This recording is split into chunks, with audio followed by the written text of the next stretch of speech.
All right. Wow, that worked so perfectly. Can you hear me, Giannis?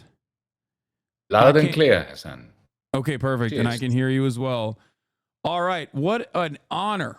What an honor, ladies and gentlemen. We got Ioannis Varoufakis in the building. Well, not in the building. Or do you mind that I call you the Greek freak? Do you know what that is? The real Yes, of Greek course. freak? Yeah, the other Yanis with two N's. Well, yeah. Well, this is he's a basketball player as well. There's a basketball player I they know call the Greek perfectly well freak. who he is. Okay. All right. Well, I say you're the real Greek freak. Ioannis Varoufakis, for those of you who don't know, former finance minister of Greece, one of the founders of DM25, right? You're one of the founders of DM25. And Yes, also, right.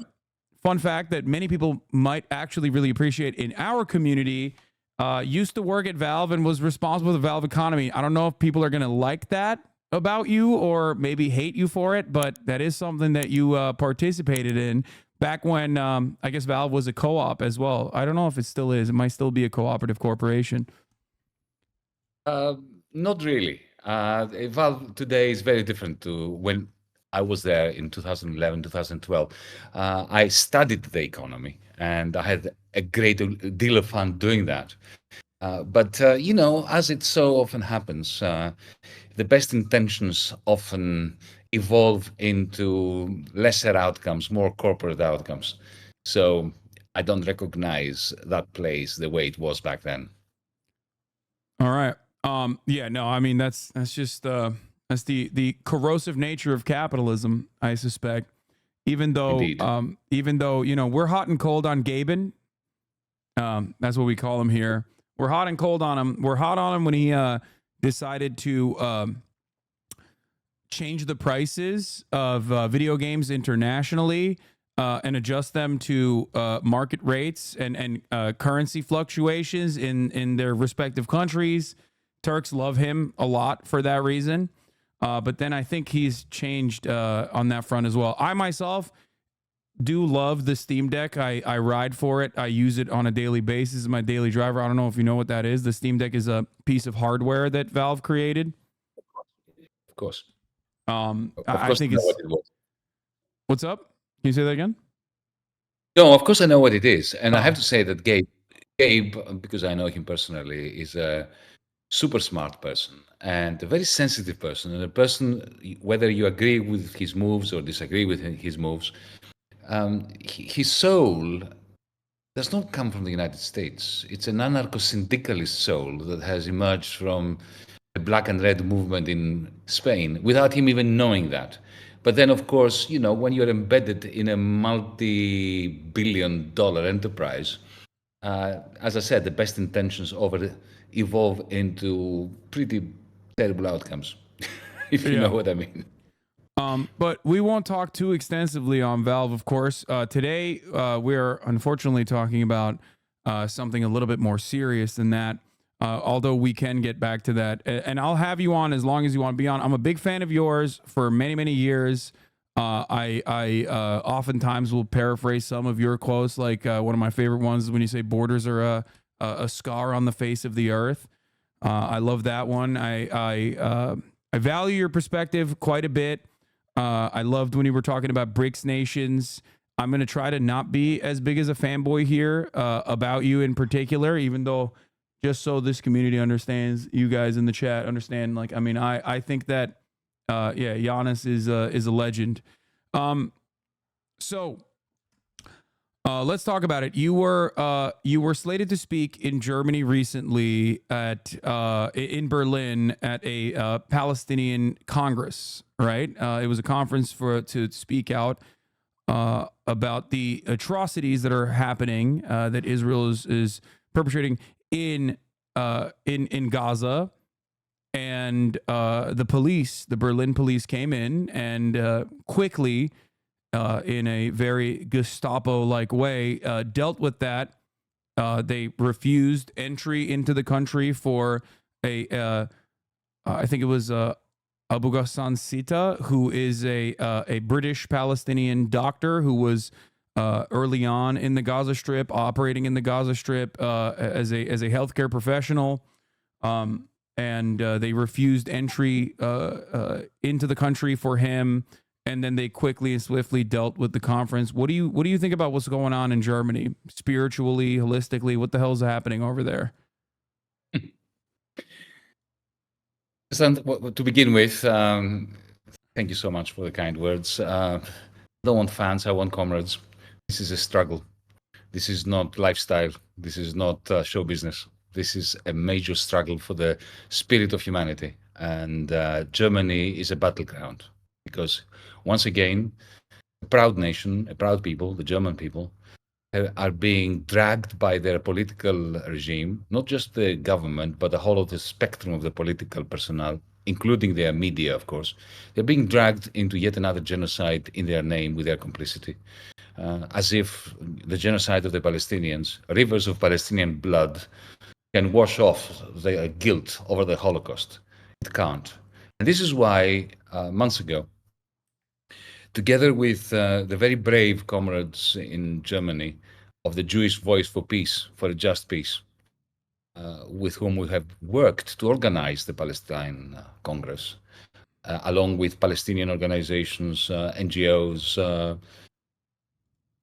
progressive people who are not lulled into silence by fear or propaganda.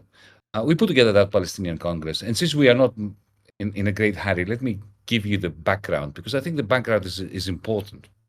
Well before last week's Gestapo-like German police intervention, the first time I knew that there was going to be a problem with this Congress, which I was going to be a speaker, but I was also one of the organizers. It was about a month ago, because I received a very weird email from my German publisher, a very good publishing house called Kunstmann, who have published 6-7 books of mine in the past, have been very supportive, even in difficult times when I was the finance minister of Greece and I was clashing with the German government. So, decent people sending me an email, which was completely out of character for them. Essentially, they were telling me, as my publishers in Germany, to stay away from this Palestine Congress. That's a month before it happened. And it was weird because, as I've said, it was out of character. And secondly, why would they be doing this? How would they know about it? We had not even publicized it yet. You can imagine why. Because the police and the security forces had actually gotten to them, and they said, if you want to sell Yanis's books in Germany, you better persuade him to stay away from this. At the time, I didn't know that. I was simply peeved with my publishers, and I simply discontinued my relationship with them. Because when I said to them, hang on a second, you feel confident enough to tell me where to speak and where not to speak? And they came back with a second very aggressive email saying, if you want your new book, which is coming out in September in Germany, to do well, you've got to stay away from this Congress. Doesn't matter what the Congress is about, just stay away. And I just told them to F off, essentially. And I knew then that Congress would not go well. Now, at around the same time, I hope I'm not boring you with that. Just interrupt me if I'm going on for too long. British philosopher and filmmaker Raul Martinez has made a 6-part documentary on the economic crisis, and from the rise of fascism, on need for internationalism, and it features me. I'm the center of that documentary. Why am I saying that? Because Raul Martinez booked the great Babylon Theater in the center of Berlin to have the launch of the movie, of the documentary, and I was invited. And that was around the same time that my publisher were warning me against the Palestine Congress of last week. And to my astonishment, I found out when I arrived in Berlin that the police had threatened the proprietor of the Babylon Theater that if he doesn't cancel our event, then all sorts of horrible things will happen, because Yanis is an anti-Semite and a lot of anti-Semites are going to gather. And, thankfully, the proprietor of Babylon is a Jew, and a Jew who takes no bullshit.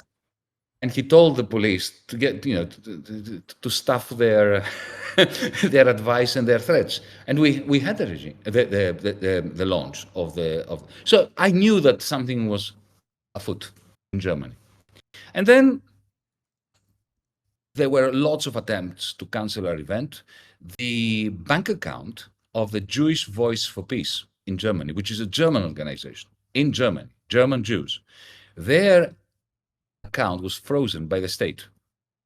So here is the German state confiscating the money of Jews again in the name of fighting anti-Semitism.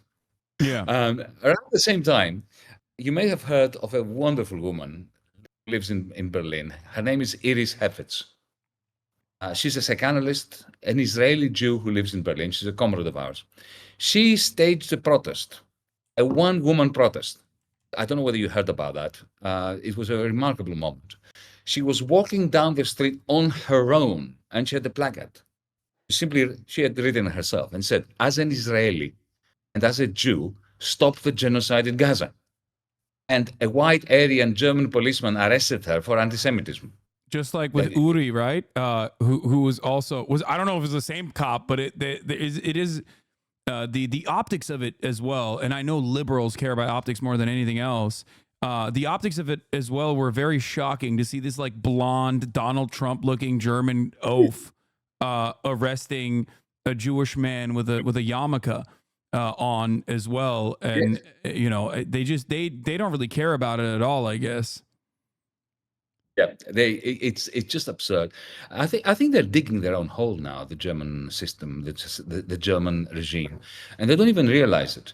But that's another question. So let me end the long story as briefly as I can. So on the day of the Palestinian Congress, as you said, the Vice Chancellor of Glasgow University, who's a British Palestinian surgeon, not just a British Palestinian surgeon who has spent 45 days in the trenches, in the hospitals, operating on amputating people and so on. But also he is the Vice Chancellor, the President in American terms, of the University of Glasgow, one of the most renowned universities. So he was essentially deported back to Britain. That day was worse than death, in my opinion.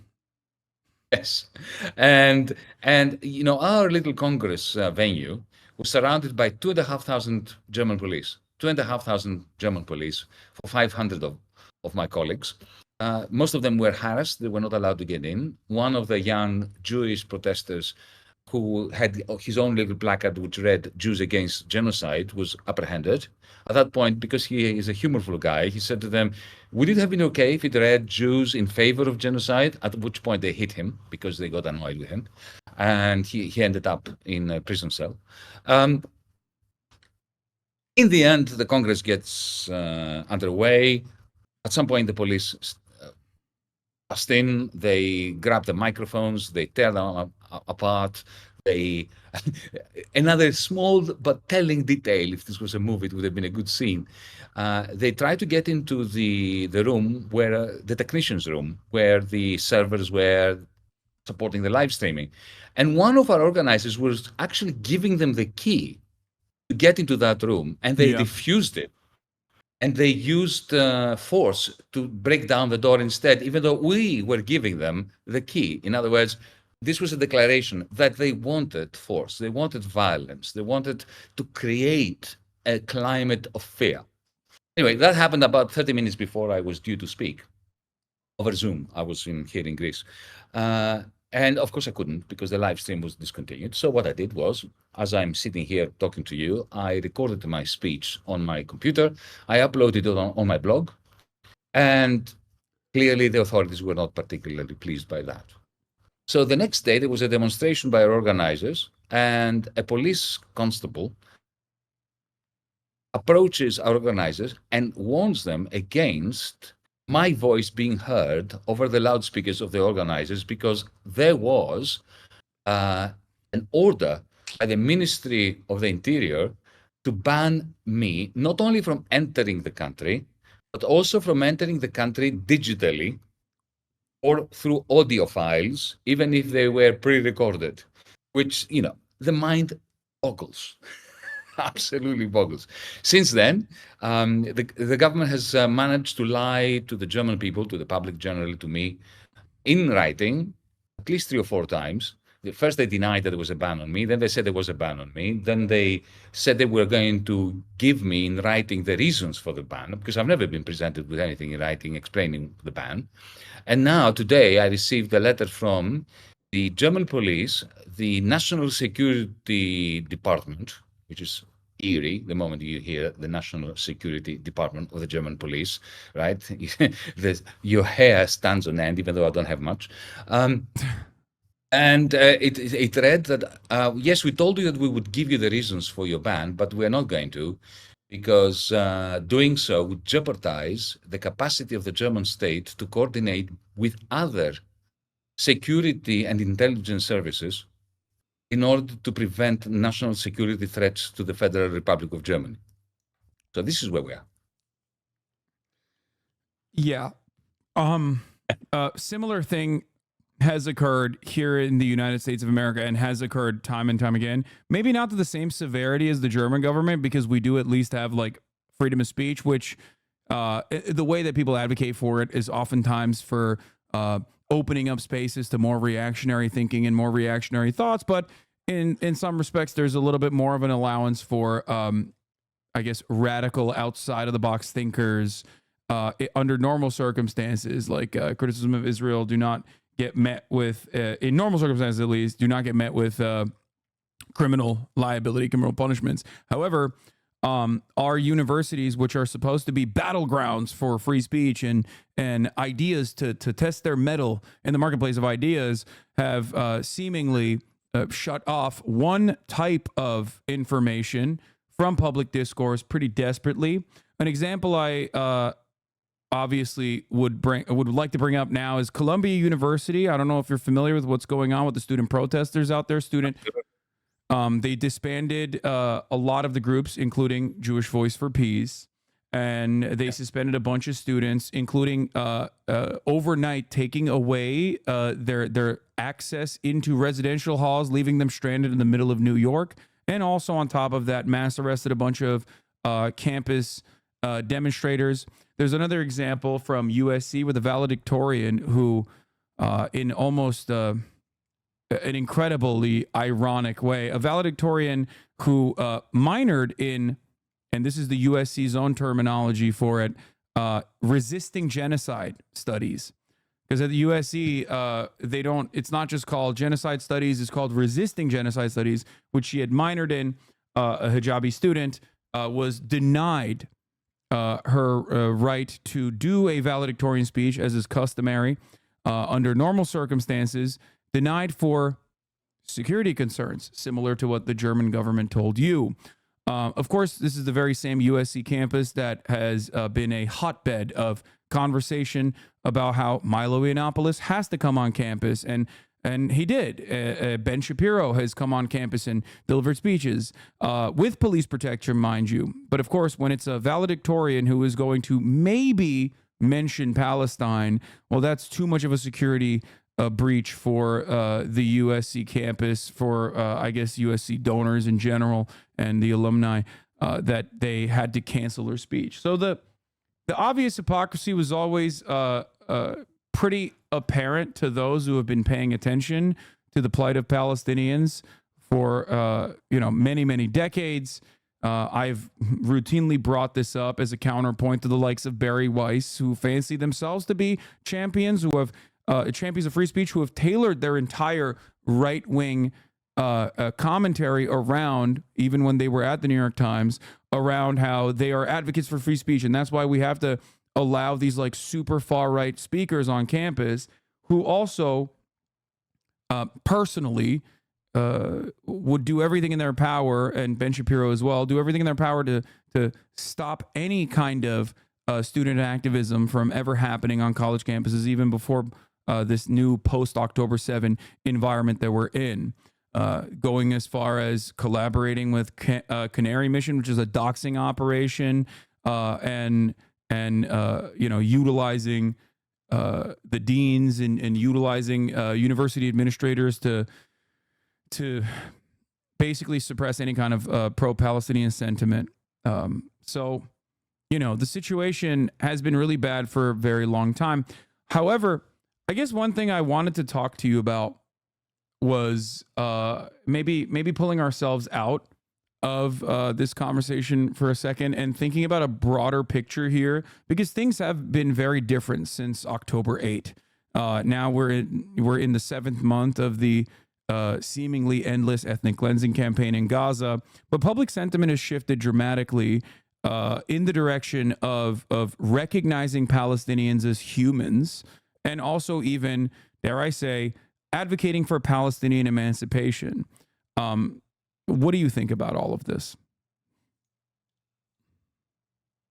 I have to say that the 7th of October, even though it triggered massive death and suffering, and that includes the 1,200 Israelis, but Yeah. now we have 35,000 Palestinians whose life has been snuffed out, and we have, in particular, the thousands and thousands of Palestinian injured children, no surviving parents. That idea, of kids surviving in the rubble on their own, burying their siblings with the rotting corpses of their parents in the vicinity. That simply surpasses anything that the human spirit can sustain.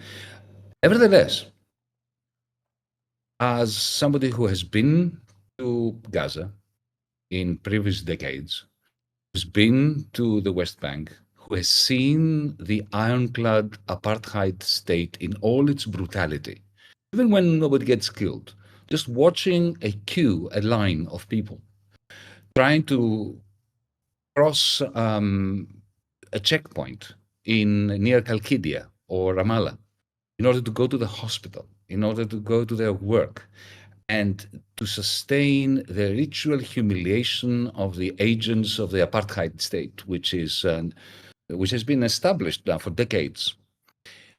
Before the 7th of October, let us not forget, 60% of children in Gaza were malnourished. That's before the 7th of October. The ethnic cleansing of Palestinians in East Jerusalem was running at a very fast pace.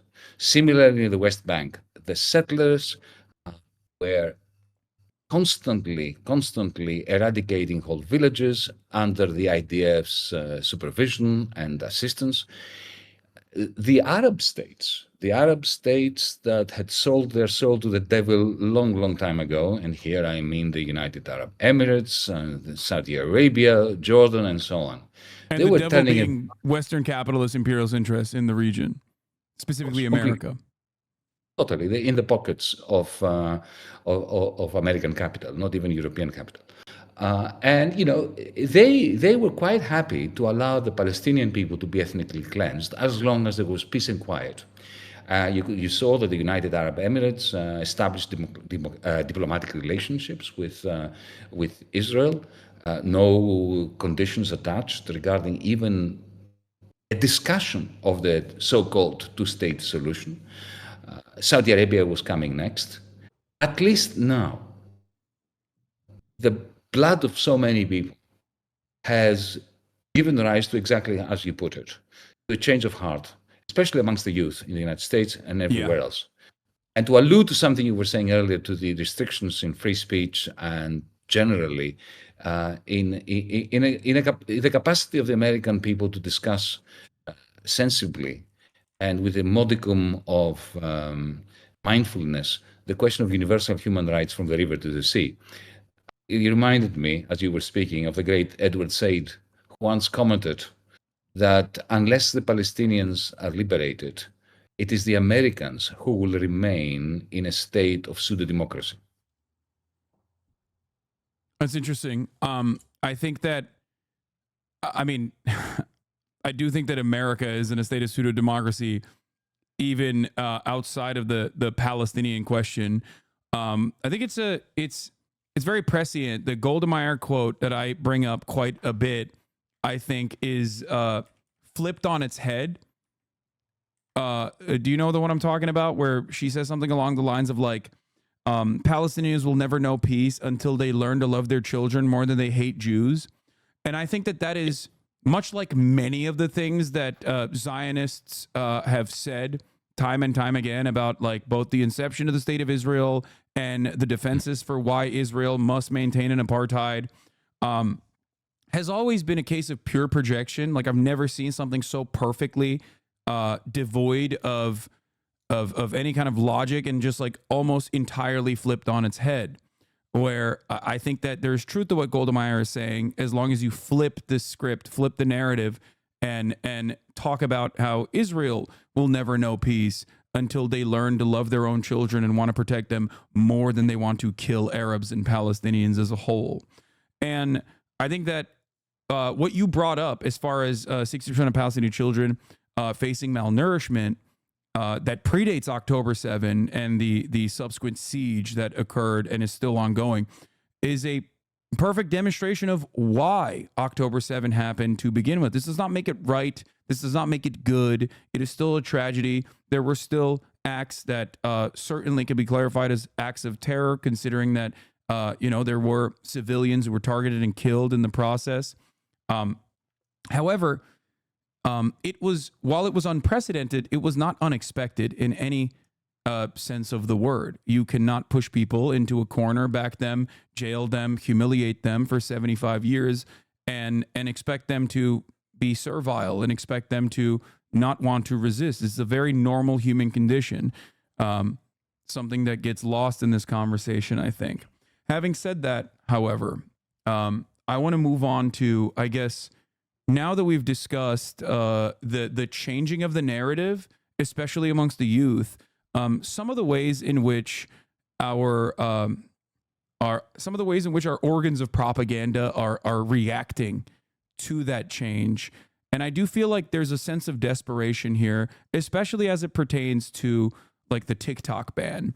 The TikTok ban has been a very pressing point of conversation. They've brought it up on numerous occasions. Now AIPAC has also involved themselves in trying to get TikTok banned.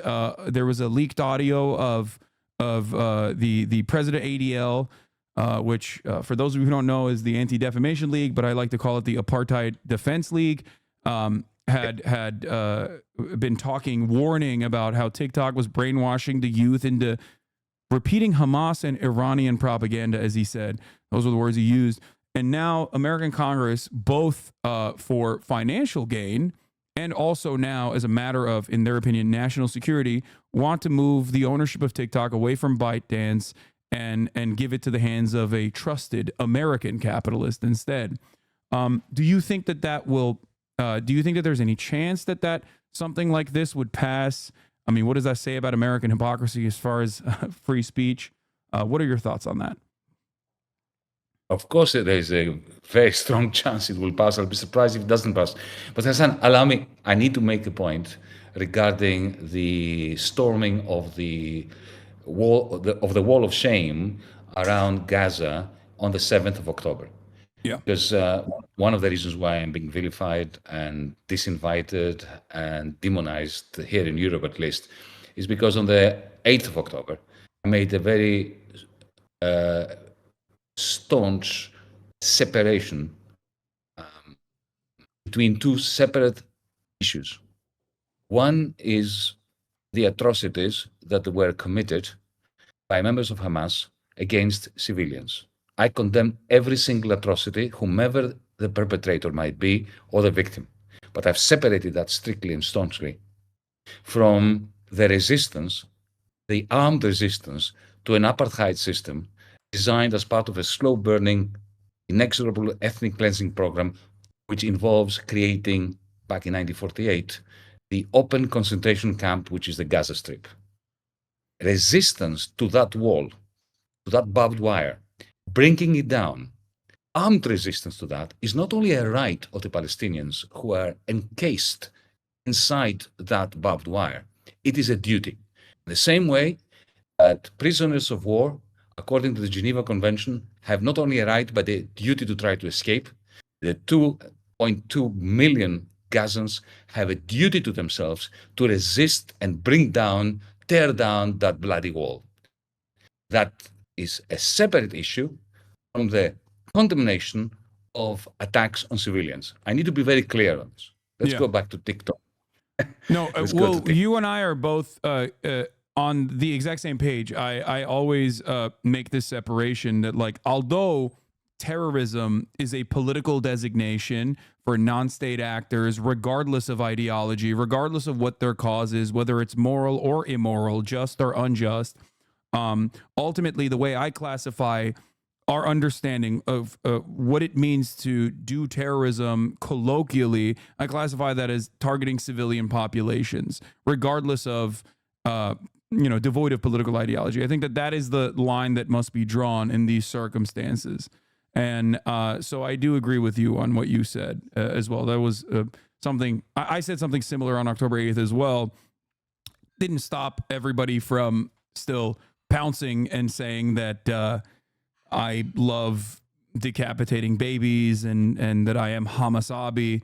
Me also being from a Muslim background as a Turkish person, by the way, sorry, I am Turkish. I don't know if you know that, but I do know that. I say that in one. Listen, you and I are post-Ottoman. That's what we are. We share our post-Ottoman identity. It's true. My grandparents are on my father's side are from Selanik and Crete, actually. So although I've never been to Greece, we are a very good example of ethnic cleansing. The Greeks ethnically cleansed the Turks, and the Turks ethnically cleansed the Greeks, and the result was we are both poorer for this. Yeah. Well, I mean, but also we do have a lot of shared history and shared culture. I always joke about how, like, it's impossible to distinguish between Greek villages and Turkish villages. The only major distinction is like language and religion, which seemingly are big barriers for a lot of people. It's a hang up for many people, even though we are obviously aligned we're obviously aligned on class interests more so than anything else, as you and I both understand and recognize. Even culturally, I think Greek people and Turkish people are very similar. Food similar. People look the same. People have similar vibes in general. We are the same. We are the same. And I have to tell you that my Turkish comrades in Turkey, and I have a lot of them, who are fighting for the same causes that we are fighting here in Greece, you are fighting in the United States, and sometimes under harsher conditions, are the people that I admire the most. And unless we manage to join hands across the Aegean Sea, neither Greece nor Turkey will be free. Yeah, agreed. But yeah, going back to the TikTok ban, let's talk about that. Let me tell you about what I believe about TikTok. And this is something which is very close to my heart, because I've recently in the United States published, let me plug my recent book called Techno-Feudalism, What Killed Capitalism. In it, I delve into what I consider to be the most interesting economic and socio-economic transformation of the last 10 years. We have a new form of capital, which are called cloud capital. It's what lives in your phone. TikTok is one example, but so is Google, and so on and so forth. My hypothesis, Hasan, is that this is a unique form of capital. Capital so far, up until we had algorithmic capital, or cloud capital, as I call it. What was capital? It was produced means of production, things that you create in order to build other stuff, like, you have a tractor in order to produce corn. You have a steam engine in order to produce textiles. But with what lives inside TikTok, what lives inside YouTube or Facebook or Amazon.com for that matter, it's a produced means of behavior modification, not of producing anything. Jeff Bezos is not producing anything. He's just produced the capital with which he has created a fiefdom in which he encases buyers and sellers. He doesn't produce anything himself, but he charges 40% rent on the deals that are struck by buyers and sellers. And anyone who owns that cloud capital is immensely powerful. They have a remarkable new powers to extract value from others, whether they are proletarians, petty bourgeois, even small-scale, old-fashioned capitalists. Why am I telling you all this? Because if you think about it, there are two locations on the planet where cloud capital is concentrated. Europe doesn't have any. India doesn't have any. Africa doesn't have any. It's the United States and China. Why did Donald Trump start the Cold War, the new Cold War between the United States and China? It's not Taiwan. this is a very boring, a very lazy explanation. China's position on Taiwan never changed. It's not the fact that the Chinese are spying on the Americans, as if the Americans are not spying on everyone. It's not the military buildup of China until I see military naval vessels of the Chinese Navy patrolling California or, just outside Virginia. It's really unbelievable that they are worried about the Chinese military prowess. No, it's because the Chinese have developed their own big tech, and they have an advantage over the American big tech.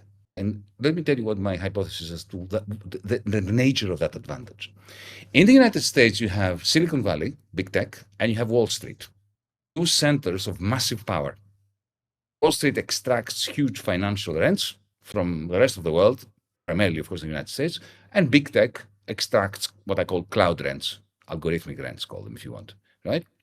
The two of them, though, have not merged because Wall Street will never allow Apple or Google to take over its capacity, Goldman Sachs or JP Morgan's capacity to extract financial rents. So cloud capital and financial capital in the United States are divided and in a kind of rivalry. In China, they have merged. Under the Communist Party, their cloud capital and the financial system have been merged. There is this app called WeChat, before we go to TikTok, which provides free banking to everyone.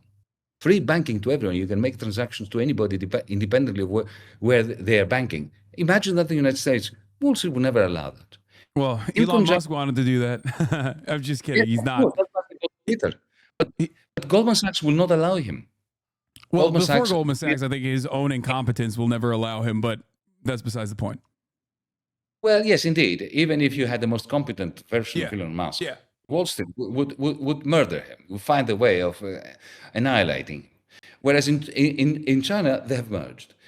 Add to that the fact that the Chinese central bank is now providing, did you know that? It's providing free digital wallets to everyone who wants them. Even you can have one. You don't have to be Chinese. And with that, you have free transactions in one, of course. Now, so far, this is not a threat or hasn't been a threat to the preponderance of the power of the American dollar because the Chinese capitalists themselves want dollars and they want the dollar system. They do not want the one system.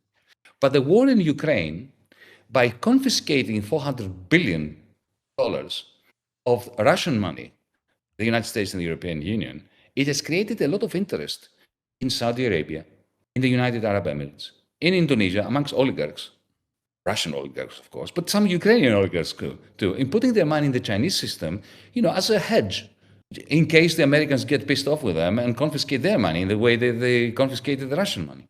So that capacity of Chinese cloud capital and cloud finance to create a clear and present danger to the monopoly of the international payment system based on the dollar. The SWIFT is what you're talking about, right? Like, I mean, the financial transactions being made on the dollar. Yes, and don't let anyone tell you that SWIFT is European. It is formally European. It's completely controlled by the United States. Donald Trump switched it off like that against Iran when he felt like it, against the advice and the wishes of Angela Merkel and the whole of the European Union. Oh, yeah. So the reason I'm saying that is because Donald Trump started a new Cold War because the people around him, not himself, the Donald can't think strategically to save his life, but the people around him, and they're not all dumb, it's a big mistake to think that they were dumb, they could see that the Chinese agglomeration of cloud capital and financial capital was presenting a clear and present danger to the monopoly of the dollar, which is the only reason why the United States can have huge deficits and still increase its hegemony around the world, the American dollar and its monopoly.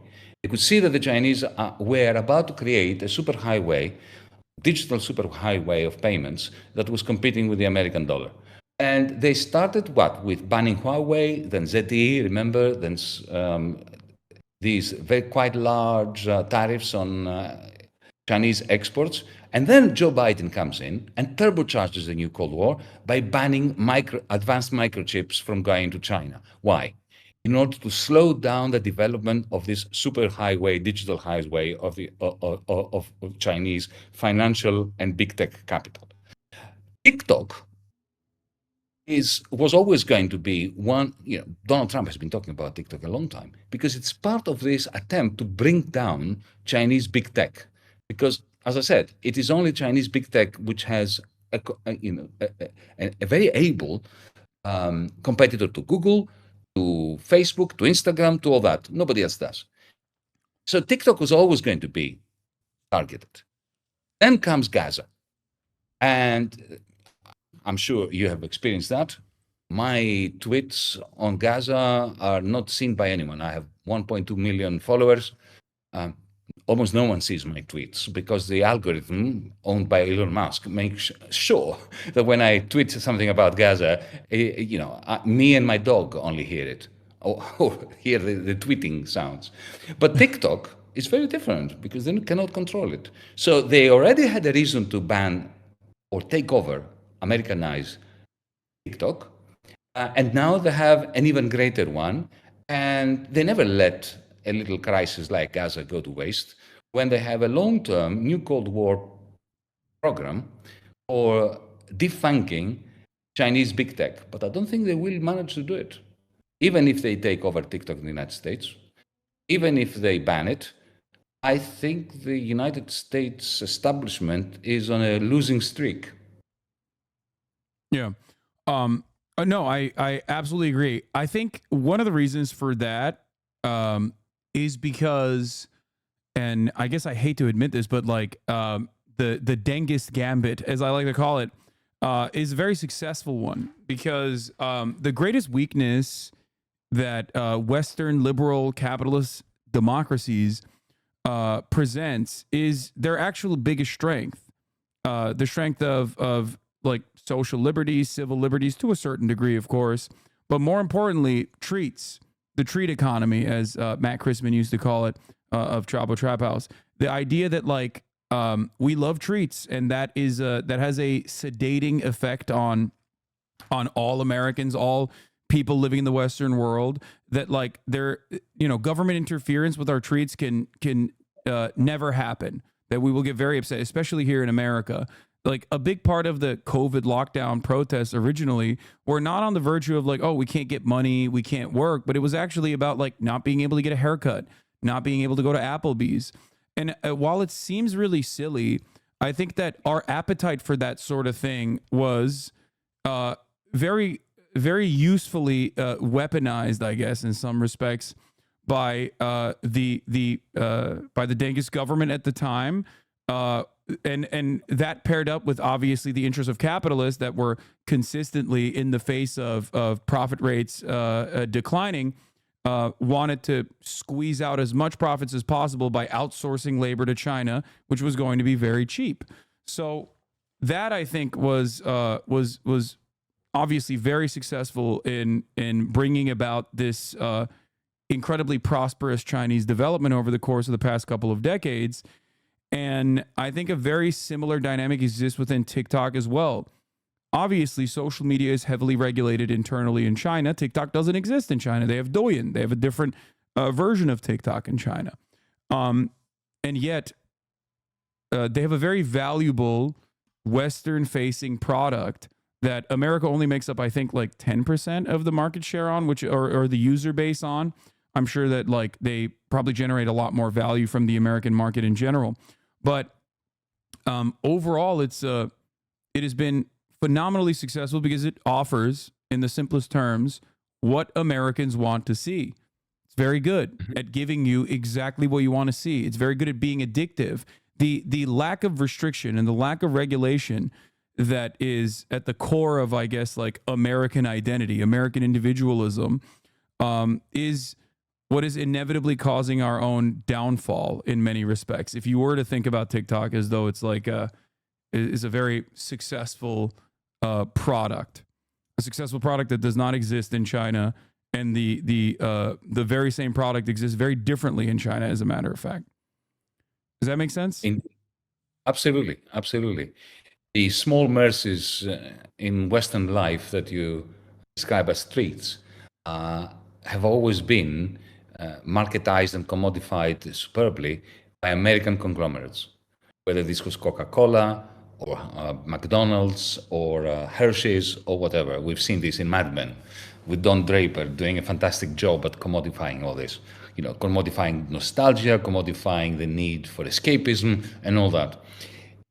Meanwhile, the deal between the United States and China that Washington understood as the backbone for the great friendship, the love-in between Washington and Beijing, beginning with Nixon in Beijing, the American authorities thought of it as a straightforward, old-fashioned trade thing.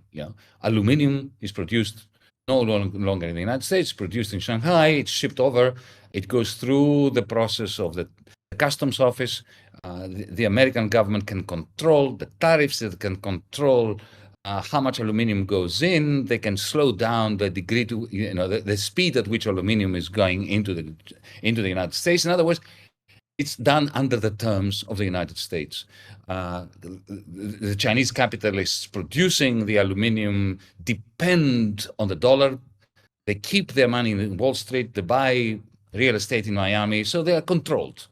They are forced essentially because they have no other alternative to buy U.S. Treasury bills. Essentially, the Chinese profits become a fund, a slush fund for the American government to run large deficits. It's a beautiful deal for the United States. And it's not just the Chinese profits, though. This exists for every citizen, Sure. as long as they're rich capitalists. And the reason why I mentioned that is because there's a lot of xenophobia in America, and like the Chinese investments are still, I think, like 17 on that long list of other nations that like buy land or other nations that buy capital in general in America. There is very heavily restricted on what they can buy by the United States. They have to keep their money in the dollar system, but if they try to buy Google, they will not be allowed. Even the Japanese now are not allowed to buy a US steel Steel. company. Yeah. But here is the great contrast between aluminium, which I use as an example. I could have used cars, I could have used clothes, textiles, whatever. TikTok is very different because TikTok is not produced in China. TikTok is produced by you guys in the United States because the capital that is necessary to create TikTok is tiny.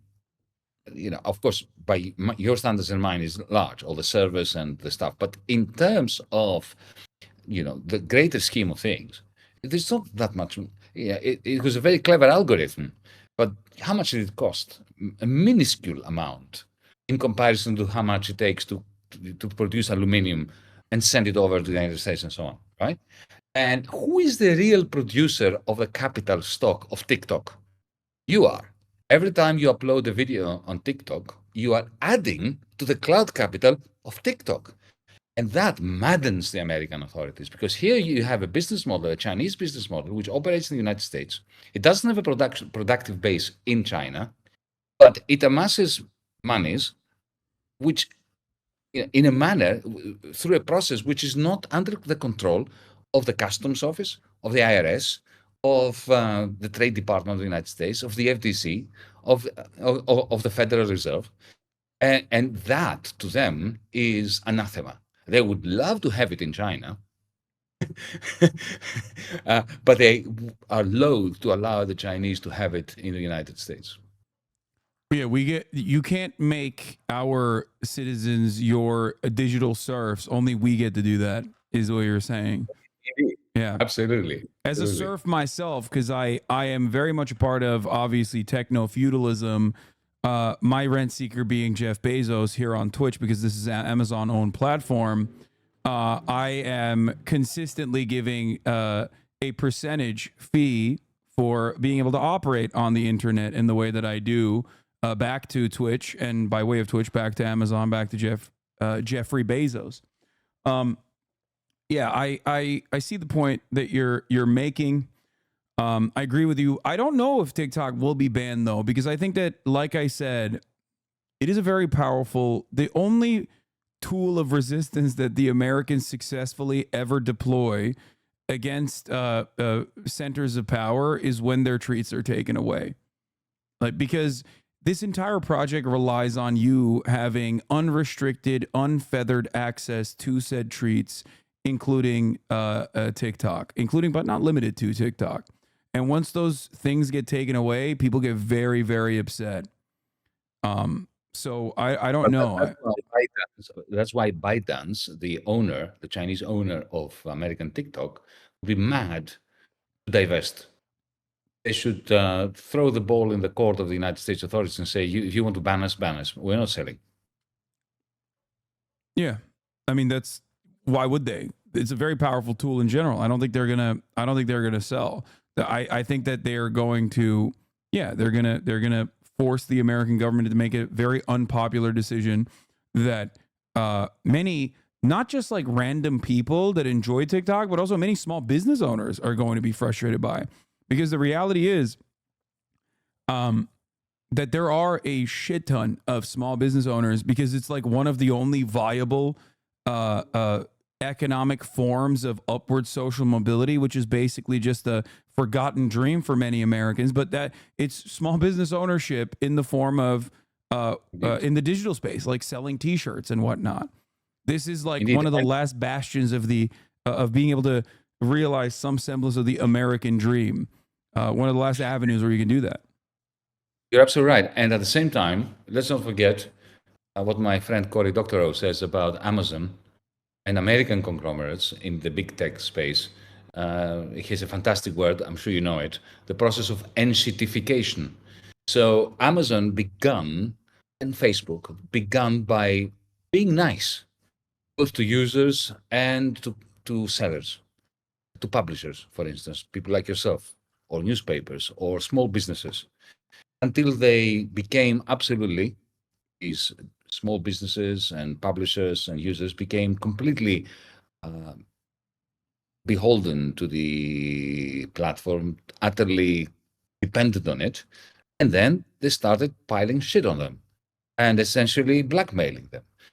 You will not appear in the first 20, even if people want to see you, unless you pay us.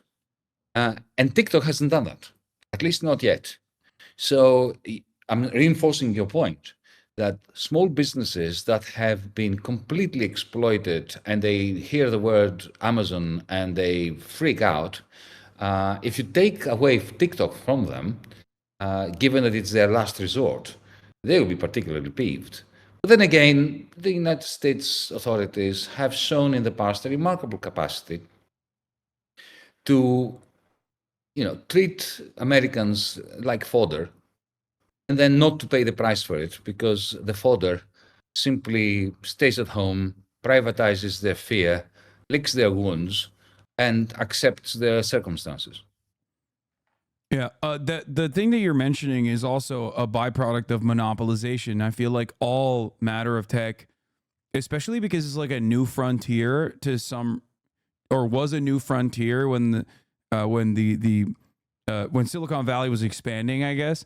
That they did the exact same thing that our barons, our oil barons and our steel barons did, and tried to very quickly seize up as much territory, expand vertically and horizontally, and monopolize as quickly as possible. And it's like, it's not even really a secret. It is very much the stated goal of every single one of these Silicon Valley unicorn companies, such as Uber. The entire goal is that, we're a tech company. We're going to get into the market. We're going to bring a valuable disruptive product. And that disruption is only in the form usually of like a little bit of new technological advancements, but a lot of disruption to the labor regulatory process, which is already very anemic here in the United States of America. Because like, what did Uber actually do? I mean, it disrupted the medallion structure. It disrupted regulations for cab drivers. And it took advantage of a new class of gig economy workers that were desperately looking to make extra money so they could keep up with the increasing prices and worsening living conditions. And their overall stated goal was to monopolize. And once you reach market monopoly, or at least like you're a valid enough oligopoly or duopoly or an oligopoly, then you can get away with slowly but surely ruining exactly what made you so disruptive and so successful in the first place, by slowly but surely lowering the quality of the delivery mechanism, like when we're talking about Amazon, or consistently trying to further erode labor protections and consistently and very successfully raising the prices of the product that you're delivering. Still the same product, but now it's more expensive. So slowly but surely, just like moving the dial year over year and making the process more shitty for the consumer, and definitely way more shitty for the workers every step of the way that produce whatever the products that we're talking about. Indeed, and there's a direct correspondence between the time one passes inside one of those platforms. The more you stay in that platform and the more you transact in that platform, the higher your switching costs, your cost of switching to another platform. So if you're on Twitter and you interact a lot, you get more followers. Like you with Twitch, you have more and more followers. Every follower that is added to your list makes it more expensive for you, okay, to move to another platform, because you lose the capital you've built up, the social capital, right? So as your switching costs increase, the degree of exploitation that you suffer from the owner of that cloud capital is increased, because he can do it or she can do it without fearing that you will switch, because your switching costs have increased. This is a business model. This is why I call this a fiefdom. These are not more. It's worse than monopolies, Hasan. Because take Ford Motor Company, right? I mean, Henry Ford tried to monopolize the car business, and to a large extent, he succeeded, with maybe competing only against General Motors and a little bit with Chrysler in the good old days. But he was building the bloody car that he was selling you. Number one, right? He had skin in the product, so to speak. Secondly, he didn't sell you an oven as well. He didn't sell you a book or an electric bicycle at the same time. And moreover, and that's the most important thing, the capital he used to produce the Model T was not simultaneously messing with your brain. Because Amazon.com, to give an example, or Uber, it doesn't matter which one we take as an example, the same algorithm that trains you to train it, to train you to train it, to put a desire into your head, sells you the shit as well, and extracts 40% from the capitalist who sold it to you. And it is the same algorithm that runs like automata the workers of Amazon in the warehouses. And it is the same AI algorithm, exactly the same algorithm that predicts with very high probability of success in which warehouse there is a probability, an increased probability of unionization, and then shuts that warehouse down or fires everybody. That is not a monopoly. This is why I say, welcome to techno-feudalism. This is feudalism. This is not even capitalism. It's not a monopoly. It is something with additional, with so many more resources that previous overlords could not have even imagined, though. The capacity to mess with your brain. Yeah. Henry Ford, the best Henry Ford could do is to come up with a good ad that would make you want to buy a Ford. Bezos is Alexa. Alexa is a dream come true for the KGB. If the KGB had Alexa, they wouldn't need to kill people. If the Gosplan Ministry of Planning in the Soviet Union had the algorithm of Amazon capable of matching individual consumers to individual producers, central planning would have been a fantastic success. I was just about to say that, yes. Exactly. But so that actually is a really interesting point that you just brought up, because don't you think that like if we magically had these exact same tools at our disposal, but somehow not even through class struggle, let's say I'm a left com or something all of a sudden, and I think that magically the contradictions caused capitalism to collapse, and everyone is a socialist now. Like these, obviously ridiculous, but let's say that in a situation such as that one, where we had the exact same tools at our disposal, techno-feudalism could very quickly, or techno-feudalism and all of the surveillance capabilities, AI algorithms would actually make central planning incredibly efficient and very successful. It would be like, I mean, isn't this like the early assessment before the technology actually caught up to this idea? But wasn't this like the attitude in Chile as well? What was the thing that they were working on? The central programming. Cybernetics. Yeah. The cybernetics. Cybersyn, yeah. Absolutely, and they did a remarkably good job, even though their machines were very antiquated. Yeah. Not particularly capable. Look, you're absolutely right. This is a good time to be a socialist who actually believes in central planning, but progressive central planning. Central planning which is very capable of homing in to individual desires, not treating everybody like a grey mass of human beings as the Soviet system did.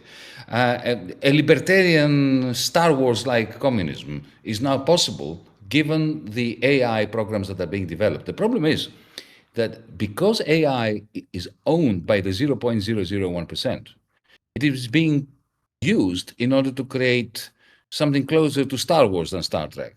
You know, a kind of empire striking back and creating one war after the other, both within our communities and between our societies.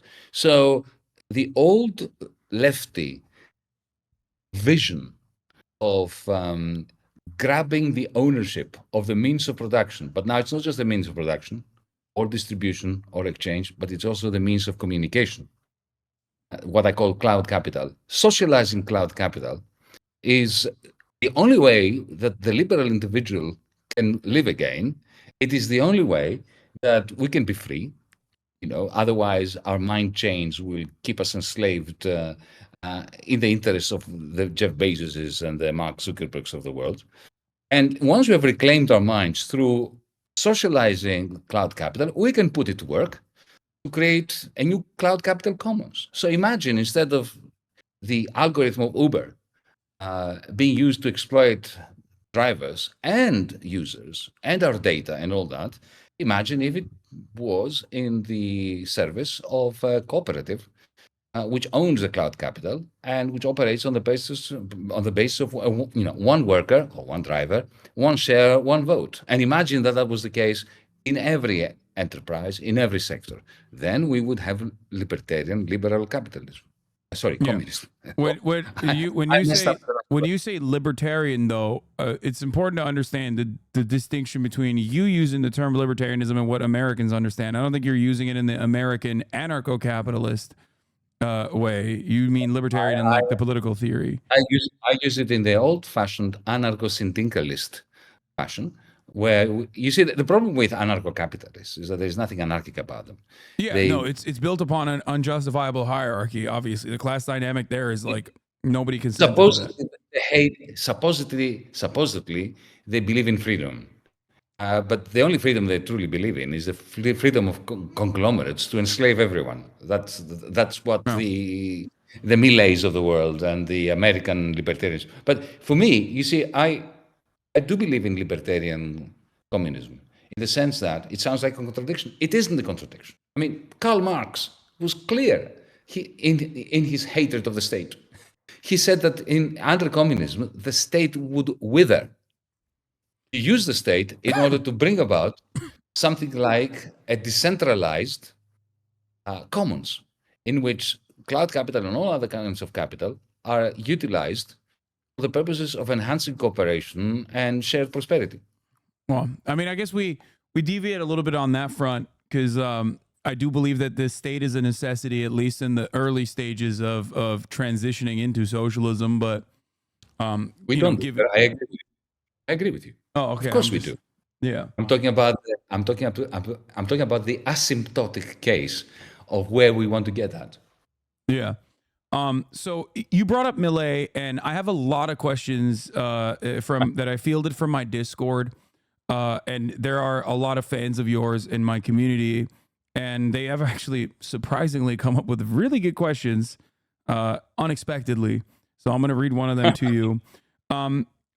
This person says, considering your experience with the IMF and international debt negotiation, I had a few questions for you regarding the current state of Argentina under Milei's administration. By the way, before we get into that, also, if you could elaborate on your experience with the IMF for those of you who don't know, that could be interesting as well.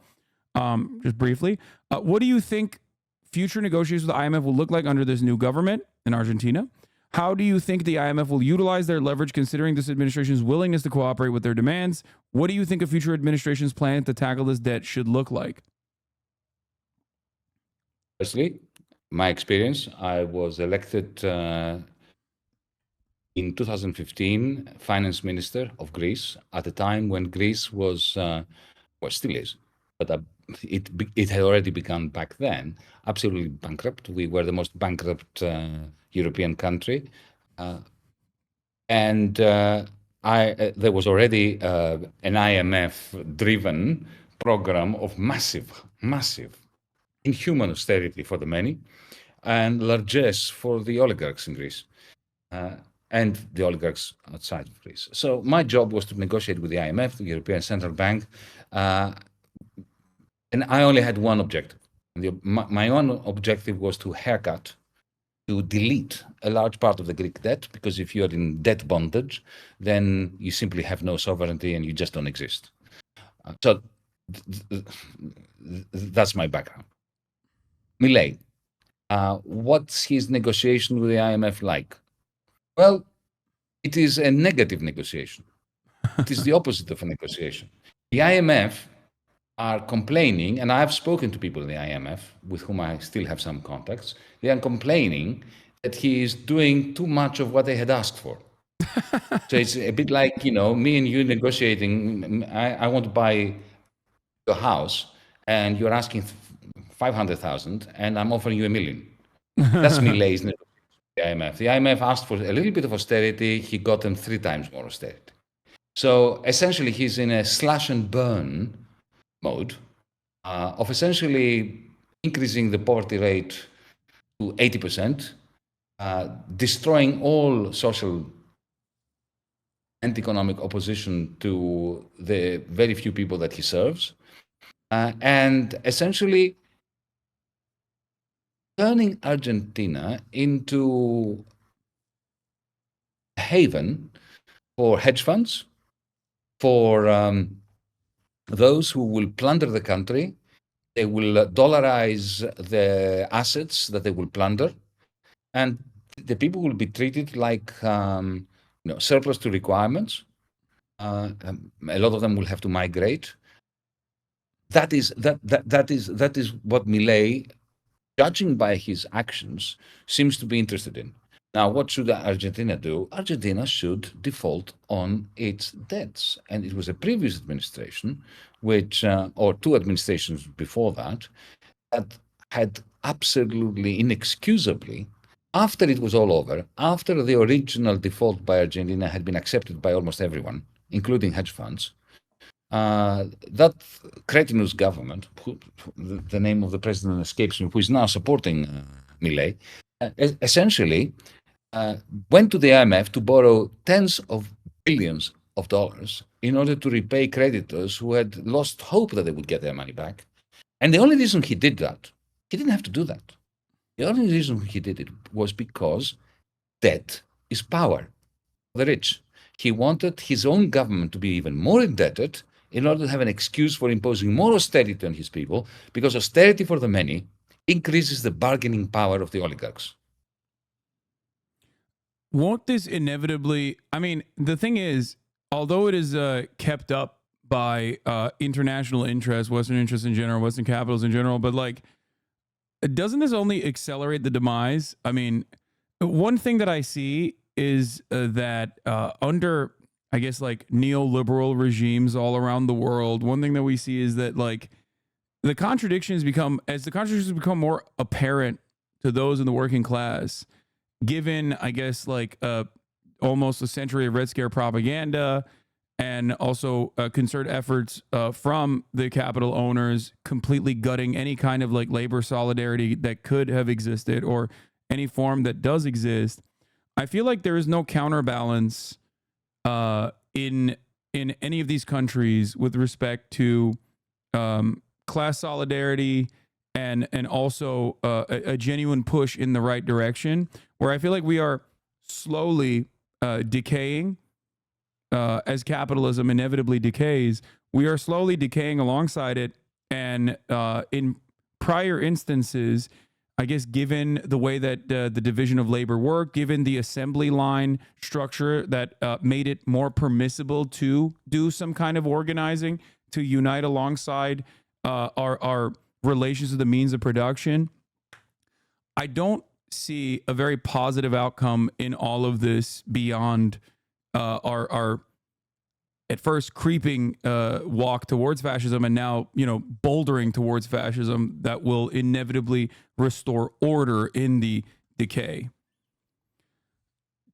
Do you feel like I'm wrong? Is there a sense of, is there something to hold out hope for? We are on the same page. There is no guarantee whatsoever that the immiseration of the working class is going to create class solidarity and a rebound of progressive politics.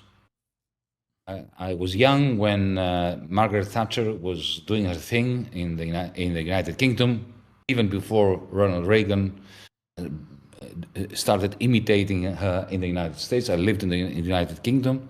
We used to say, I remember when unemployment rose from 700,000 to 4.5 million in a year and a half. 700,000 to 4.5 million in a year and a half. Leftists like myself were saying, oh, well, that will teach the working class in Britain a lesson. Now they will have to respond. No, Nope. They did not respond. They became more right-wing. In the end, they ended up becoming more nationalist, more xenophobic, or disenfranchised, or divided, or betrayed by their own political representatives, the Labour Party in the United Kingdom, the Democrats in the United States. Similarly here, our people here in 2015, was when I was finance minister, put up a remarkable fight. And I have to say that I'm still moved to tears by the manner in which they embraced us when we were doing battle against the oligarchs, against the IMF, against the representatives of financial capital. 6 months into our office, my comrade, who was prime minister, essentially betrayed them, did a U-turn, overthrew the people, as I say, and signed a deal with the IMF and with the rest. And I was hoping, truly, as I did in 1981 when I lived under Thatcher, that the Greek people, the betrayed Greek people, who had shown such immense courage, would overthrow him in return. They didn't. As I said before, to use the same expression that I used in a different context, they privatized their fears, they privatized their despair, pure despair. They were depoliticized, they stopped voting.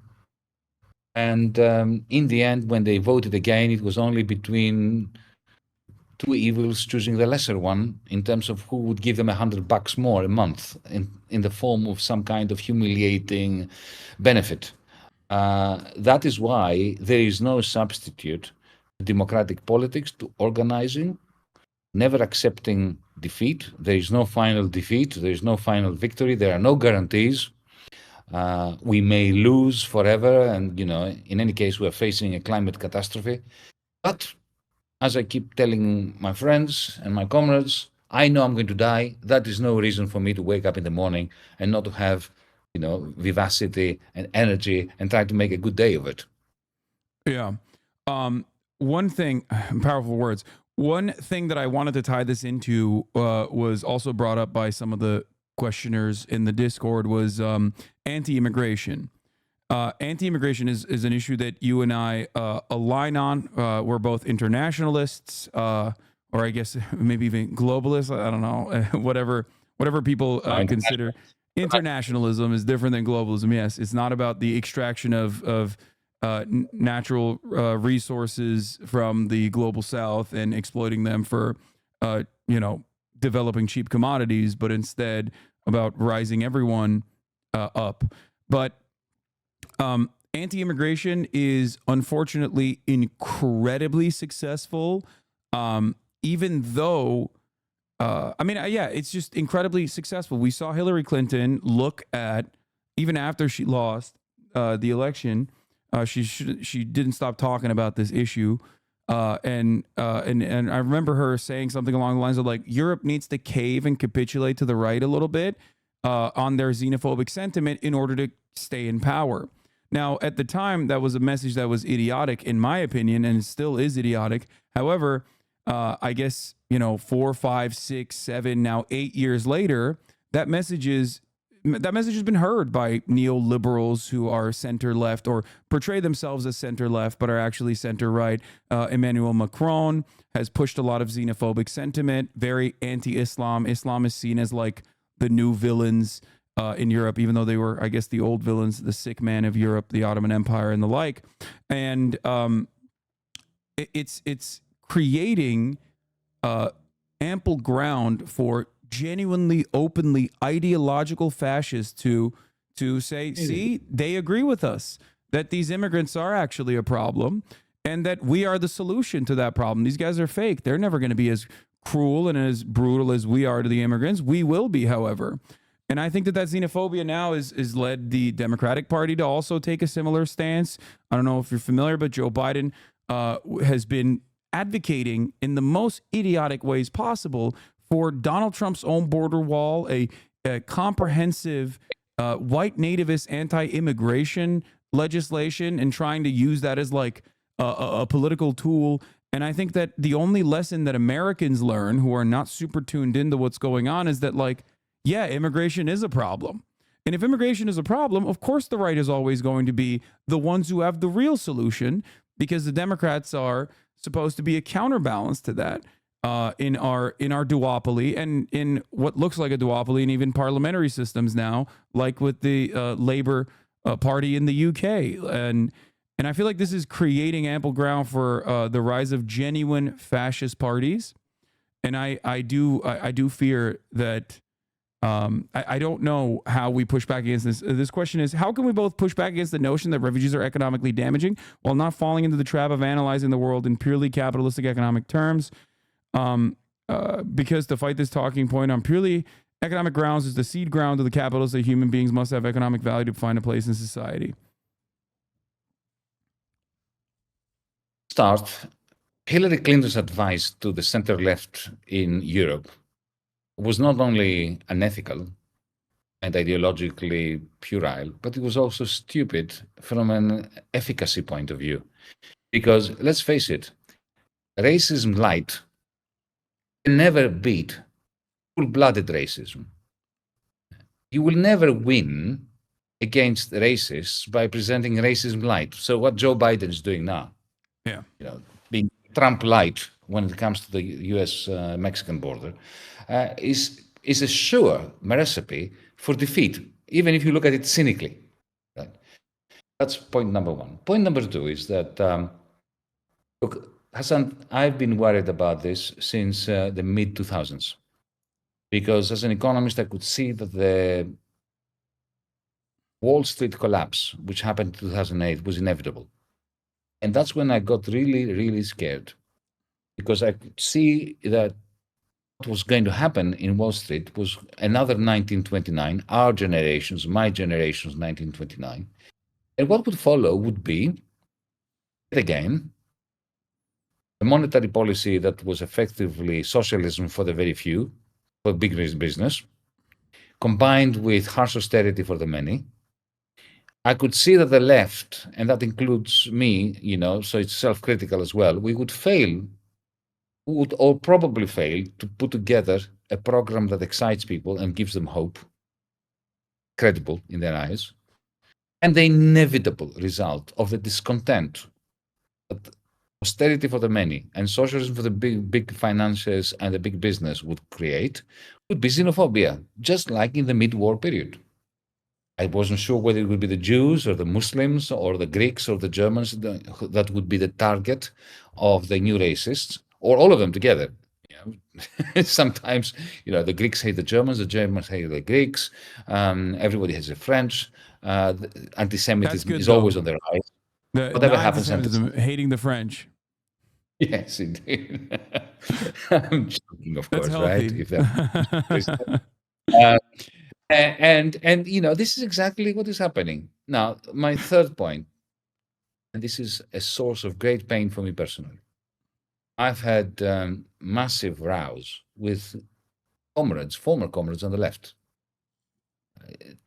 who, for instance, embraced an anti-migration argument, an argument in favor of walls, of electrified fences, of impediments to migration. I think I know who you're talking about, but I won't say.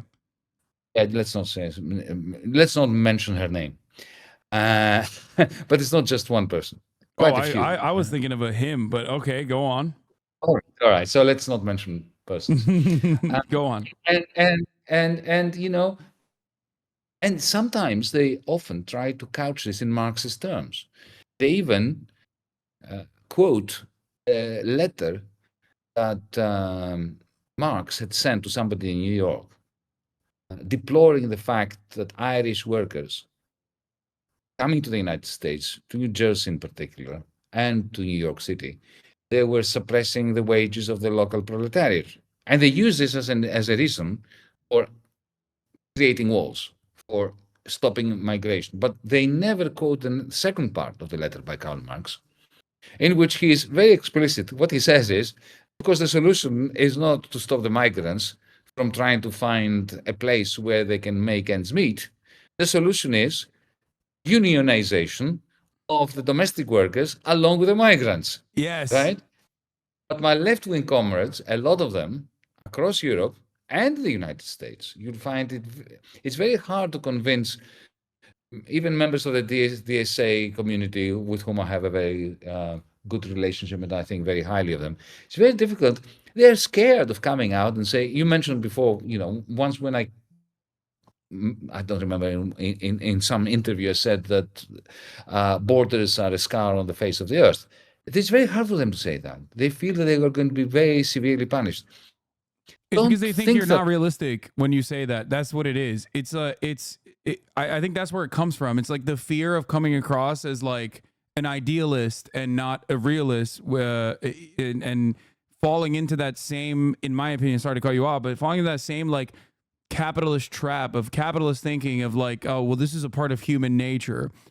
Just like greed is a part of human nature, but also a little bit of xenophobia is also a part of human nature. So like in order to gain more allies, like we need to be more pragmatic.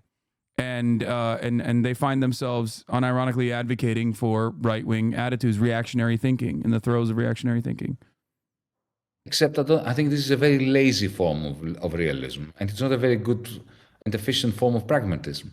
Because, as I said, by being racist light, you don't win if you come from the left.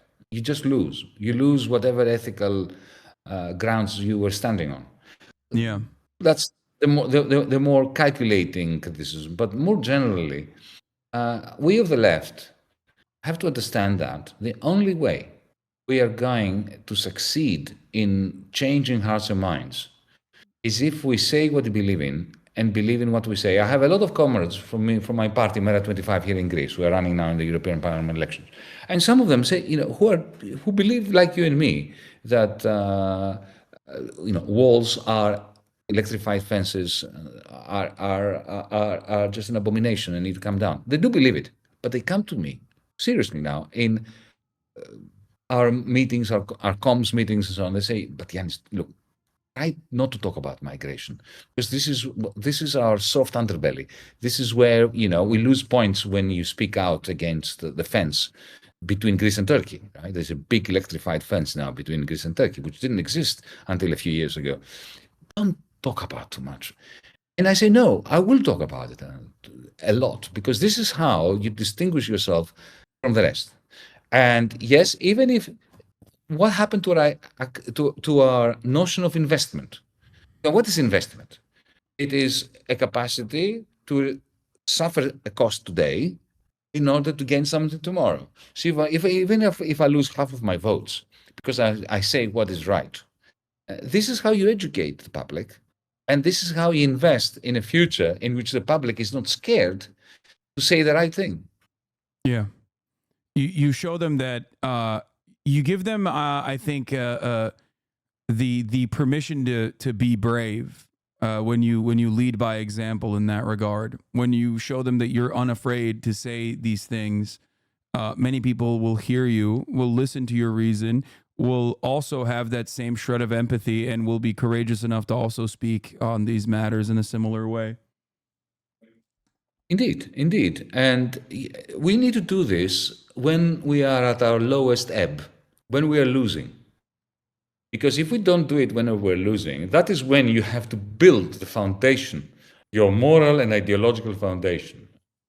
That's when you need to show that I'm not in it for the office, for the salary that comes with being minister or being secretary of state or whatever. I'm here because this is what is right. Now, we need to do this, and a lot more of this. And I'm really appalled that the left has become more scared and more frightened into submission to a narrative that it doesn't believe in. And people sense that. They may not be able to put their finger exactly on it, but they can sense it. So on the one hand, you have the powerful believe in what they say, and they say what they believe in. They say, migrants are scum. We're going to shoot them on sight. And they do. They believe it. So there is this combination of power and conviction on the right. And what we have on the left, a kind of blancmange, where we are, semi-scared, defeated, not much power. We're not attractive to people. It's about time we stiffen our lip. Yeah.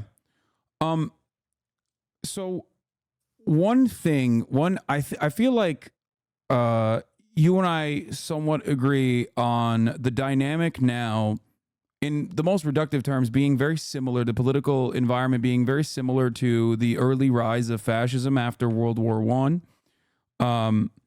Internationally, we talked about the rise of fascist parties, the old fascist parties, as a matter of fact, with the exact same ideas coming into power in places like Italy, and growing its numbers in even places like Spain, and obviously AfD's rise to prominence in Germany.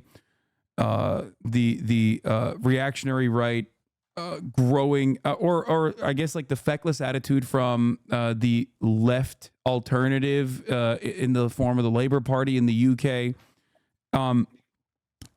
In that environment, in the early stages of the development of fascism as we understand it, I feel as though, and same with France as well, I feel like there was at least a counterbalance in the form of trade unionism and militant labor activism.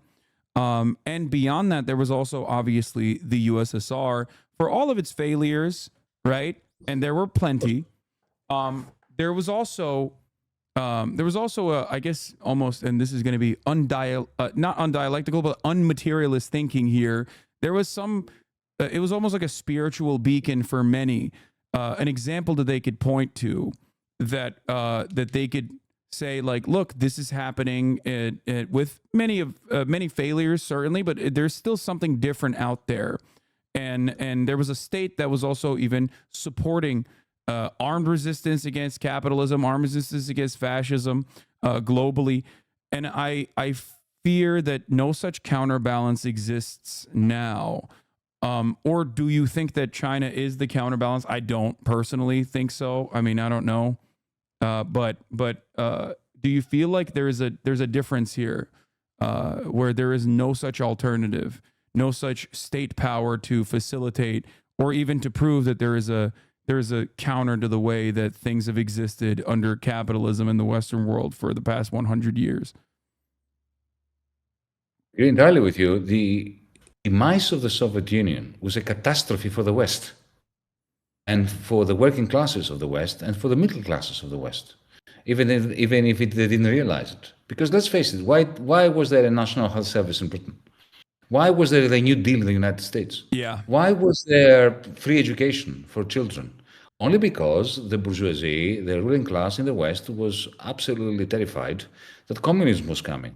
So these were acts of retreating in certain regards so as not to lose power. And the moment you saw that, the moment the red flag came down from the Kremlin in 1991, all those were taken away. Suddenly, there was a rush to take away whatever benefits and public goods had been made available in order to prevent communism from coming to the West. So this is an interesting dialectical and a very delicious dialectical contradiction.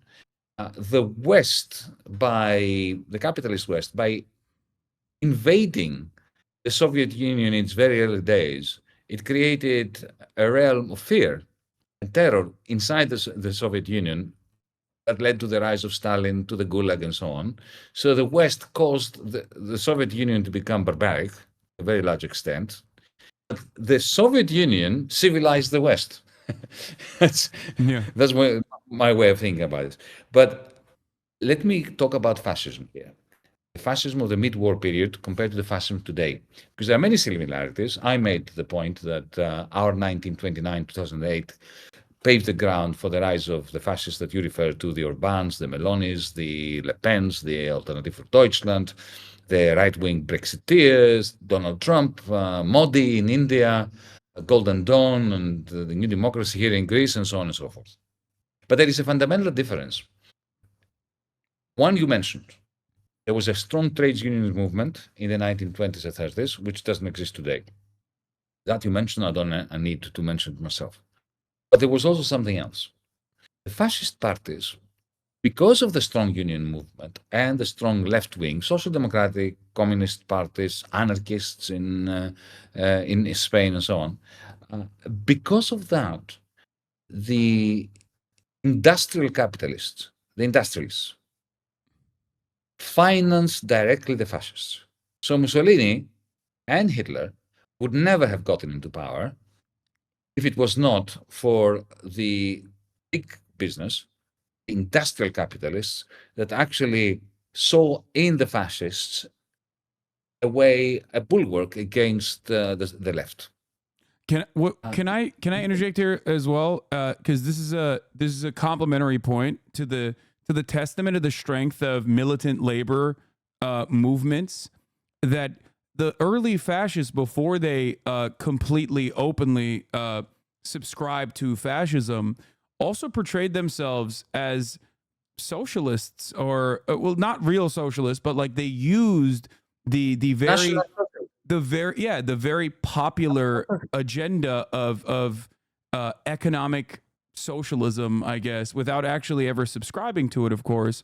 But they still use that as a means to galvanize their base, or to bring more people onto their base. Something that I think Tucker Carlson has utilized as well, as a matter of fact, in American propaganda, where sometimes he'll say things where you're like, you're confused by, like, he sees the writing on the wall and will regularly use leftist thinking, economic populism. Donald Trump did this as well, as a matter of fact, like true economic populism, in order to develop a base of support without ever actually giving that base the things that he promised, and just only hyper focusing on the nationalistic components as a means of control. Indeed. Let's not forget that Mussolini started life as a socialist. Yeah. And he was the first political leader in Europe to introduce a fully fledged pension system, non-contributory pension system. If you read, and I had spent, prior to writing a book, 15 years ago, about Europe, I had spent a large and very painful part of my life reading everything that Goebbels had written between 1920 and 1933. It was fascinating. They were everything he had written was 4 pages. Everything was 4 pages. It had a 4-page format. The first 2 pages I could have written. The first 2 pages were a critique of capitalism, of financial capitalism, of bankers, of, the way, the exploitation of workers, the cultural aspects of commodification. I could have written, I wish I had written it. And then suddenly, so what do? We kill the Jews, right? That's the second, the bottom of the second page, or into the third and the fourth one. Okay? Similarly, Mussolini, if you read his speeches, especially just before he took over power, what was the deal, the covenant that he was presenting the Italian people? It was, you have been treated like shit. There are these rich bastards, the industrialists, the bankers, the this, that, and the other, that are selling out the country, and you in particular. And I'm offering you the following deal. You will give me absolute power, forget democracy, trade unions, voice, representation, and all that rubbish. You give me absolute power, and I will look after you. And indeed, he looked after them. He gave them pensions. He tripled the minimum wages. What Orban has done in Hungary. Made the trains run on time, right? That's what they say. Yeah, but more than that, he actually gave money in the same way that Viktor Orban did in Hungary. He trebled the minimum wage first day. What social democratic government do you know that's done that? None, ever. Okay, so you're absolutely right. But the trade-off is no voice, no democracy, no representation. And then what these fascists used to do is then take the masses that owed them for having been looked after by them and sell them to the industrialists. Essentially do a deal, a corporatist deal. Now, that was then, in the mid-war period. After our generations, 1929, 2008, that didn't happen. And it didn't happen for the reasons that you have outlined. Firstly, we don't have the strong trade unions, we don't have a strong left. The ruling class are not worried about the left, so they don't have to do any of this. But there is something else as well. The power has shifted away from industrial capital. The industrialists were no longer in control of capitalism.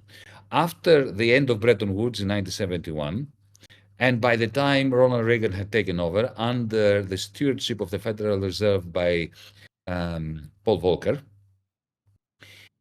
power had shifted from the industrial sector to the financial sector, to Wall Street, in the United States, but also in Europe, increasingly. So even if I made you president or prime minister in the 1980s and 90s, you couldn't do a deal between the working class and the industrialists because the industrialists didn't have the power, they didn't have the money. It was the bankers that did.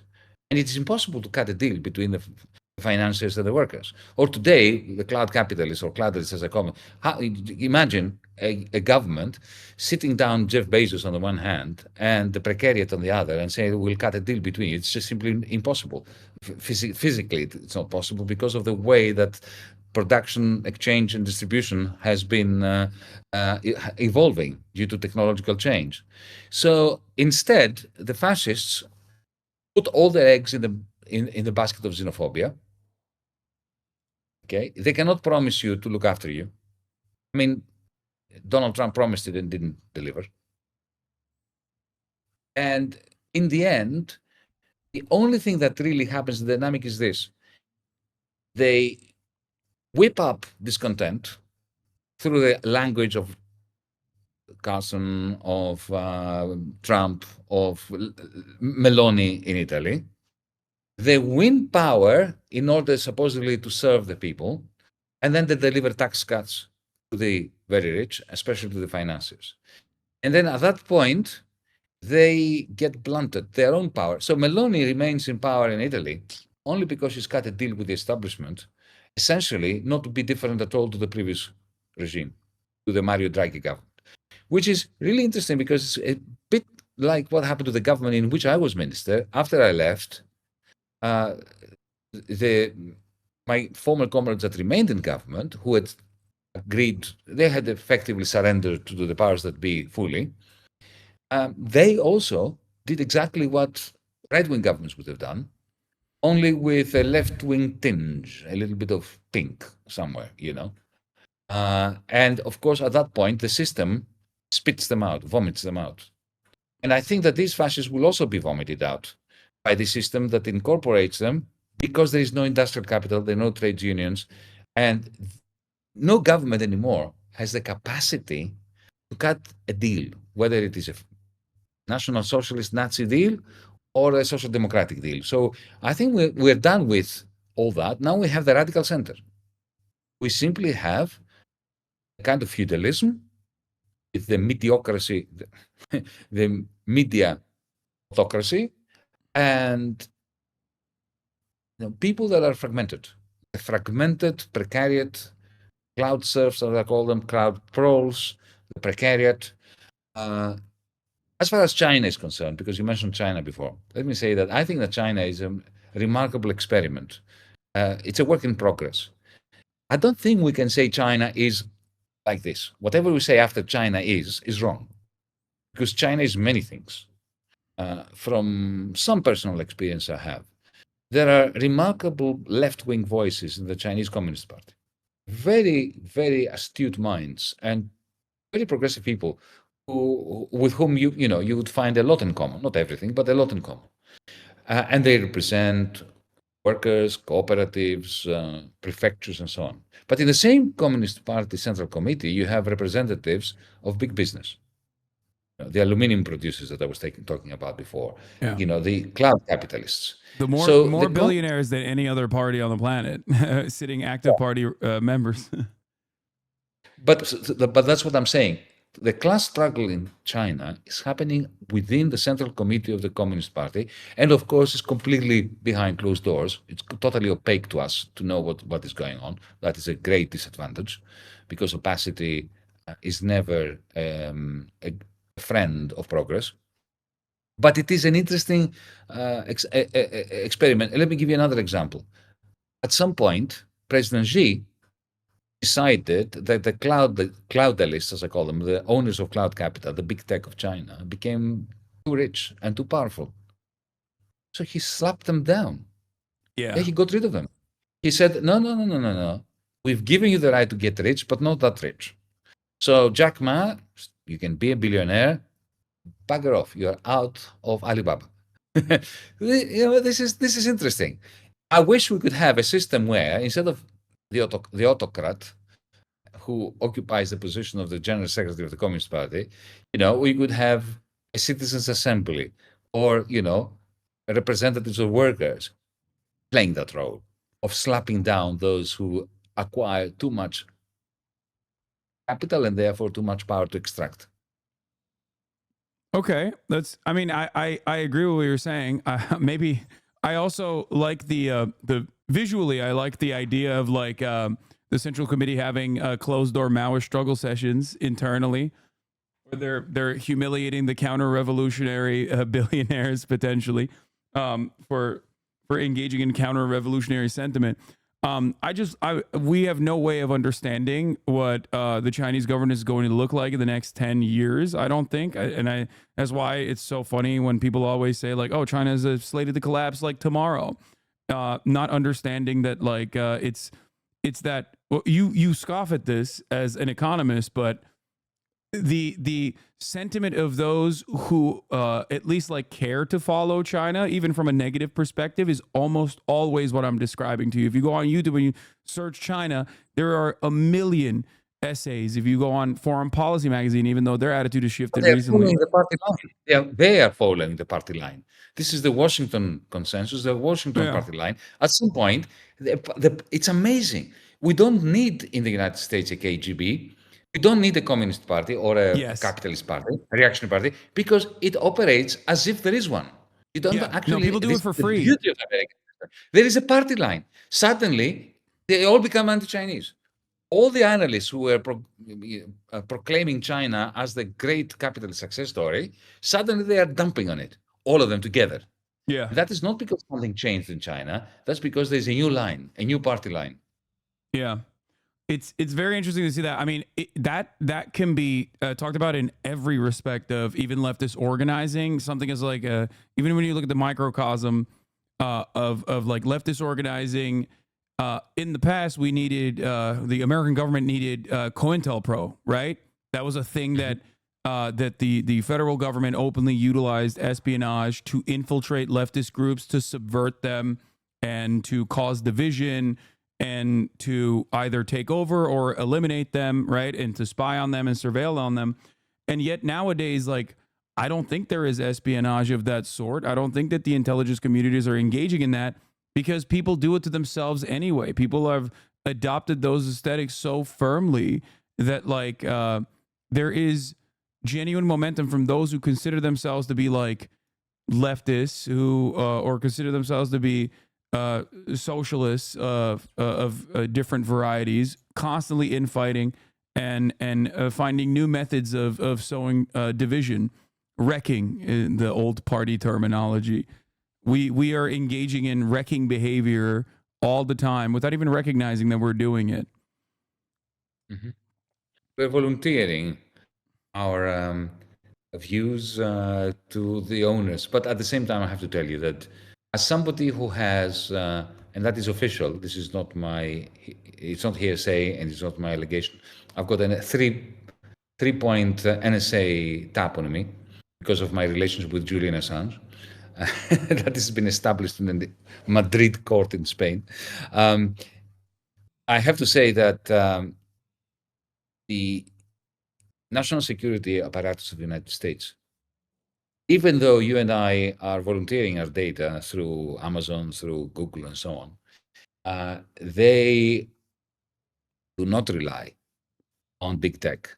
They have their own equipment, they have their own systems, because they understand better than anyone that their own power within the hegemonic space that the United States has created over the last 70 years depends on large-scale capital belonging to them.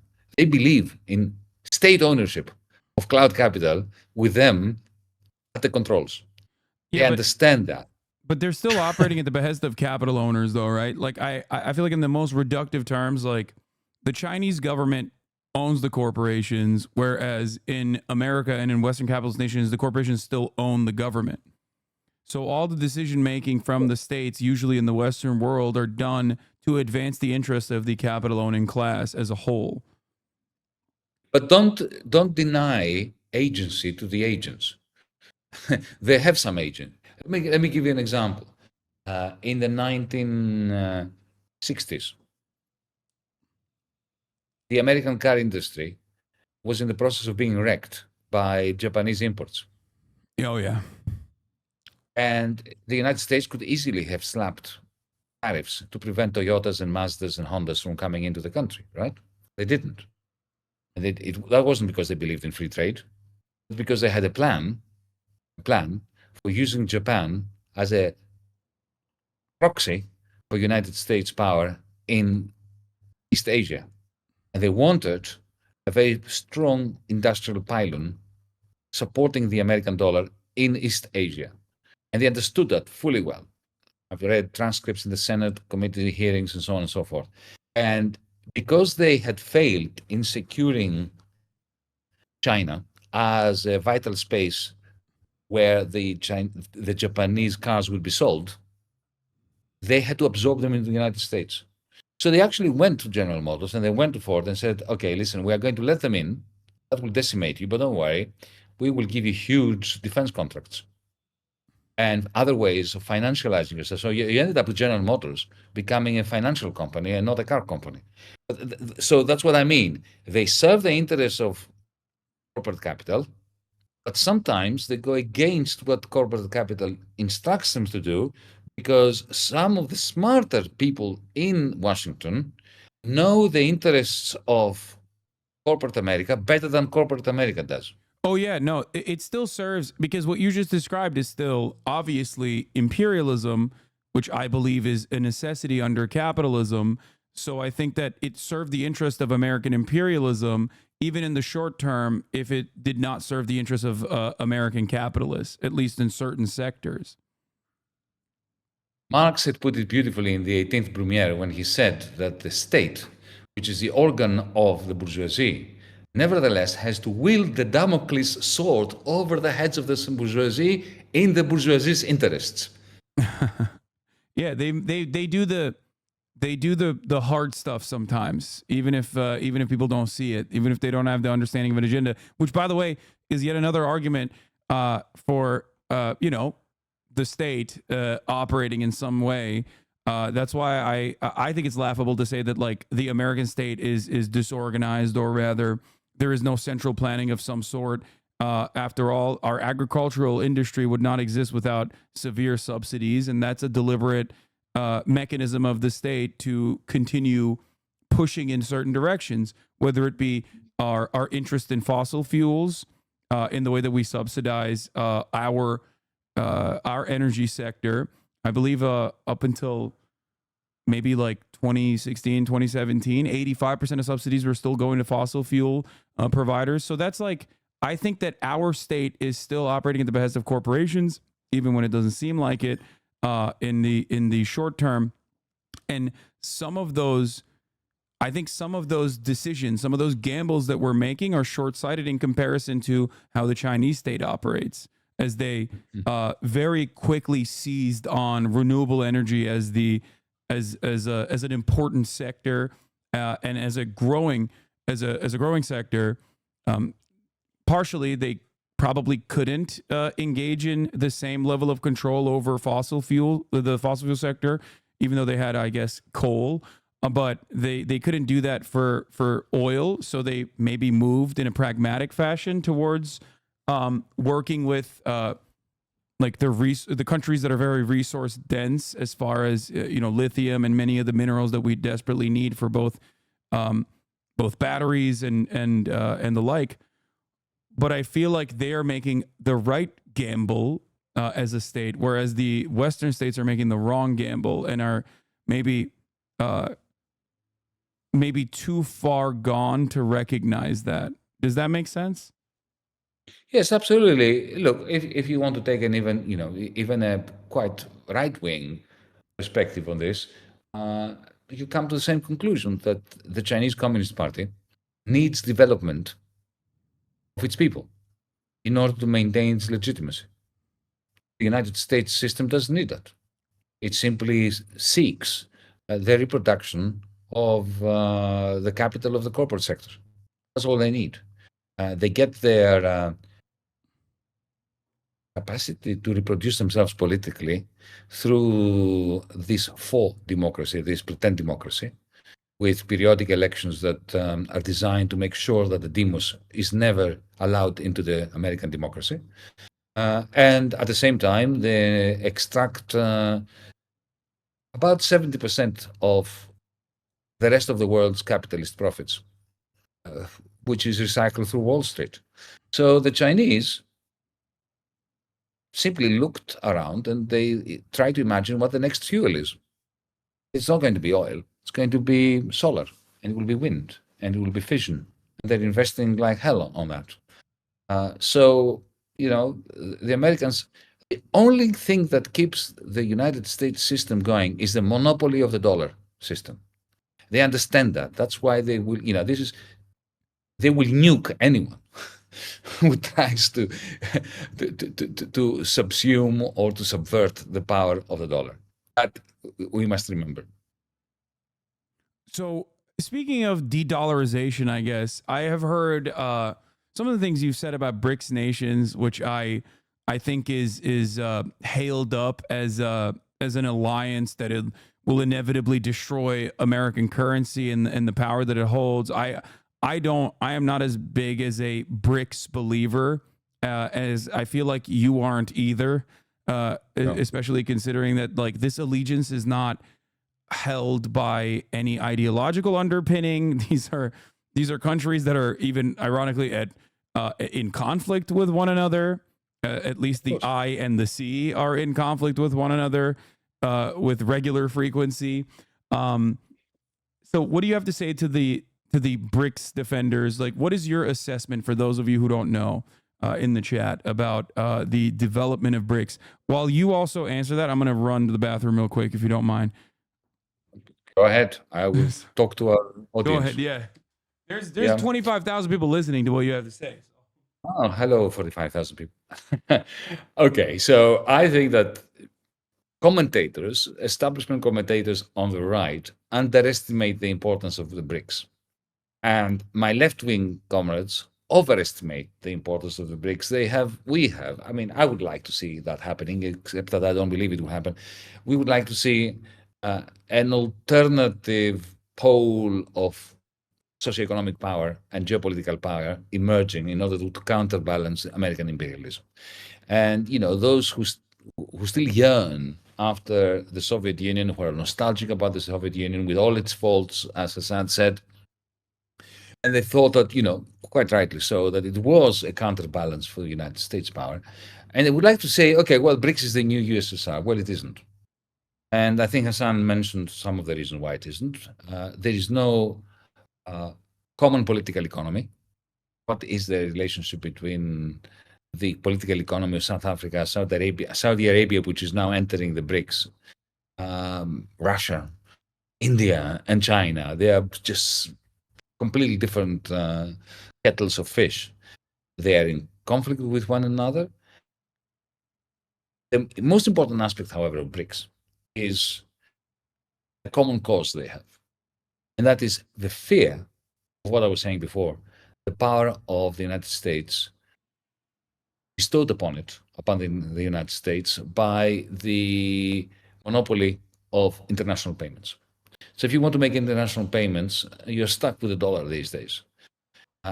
The Chinese, again, as I was alluding to before, the Chinese have created a new superhighway for international payments, which Indian oligarchs, Saudi Arabian oligarchs, Russian oligarchs, Indonesian oligarchs, Malaysian oligarchs, of course, people from, the sheikhs from the United Arab Emirates, they would like to have access to, just in case. This is hedging their bets. They don't want to put all their eggs into the dollar system. That is what, if you look at the BRICS now, what is the interesting part of what the BRICS do? It is the BRICS payment system, which is an alternative to SWIFT. It's an alternative to the dollar system. That's very interesting. What else are they doing, which is interesting? They're creating an alternative to the IMF for the purposes of lending. Before Milei was elected in Argentina, one of the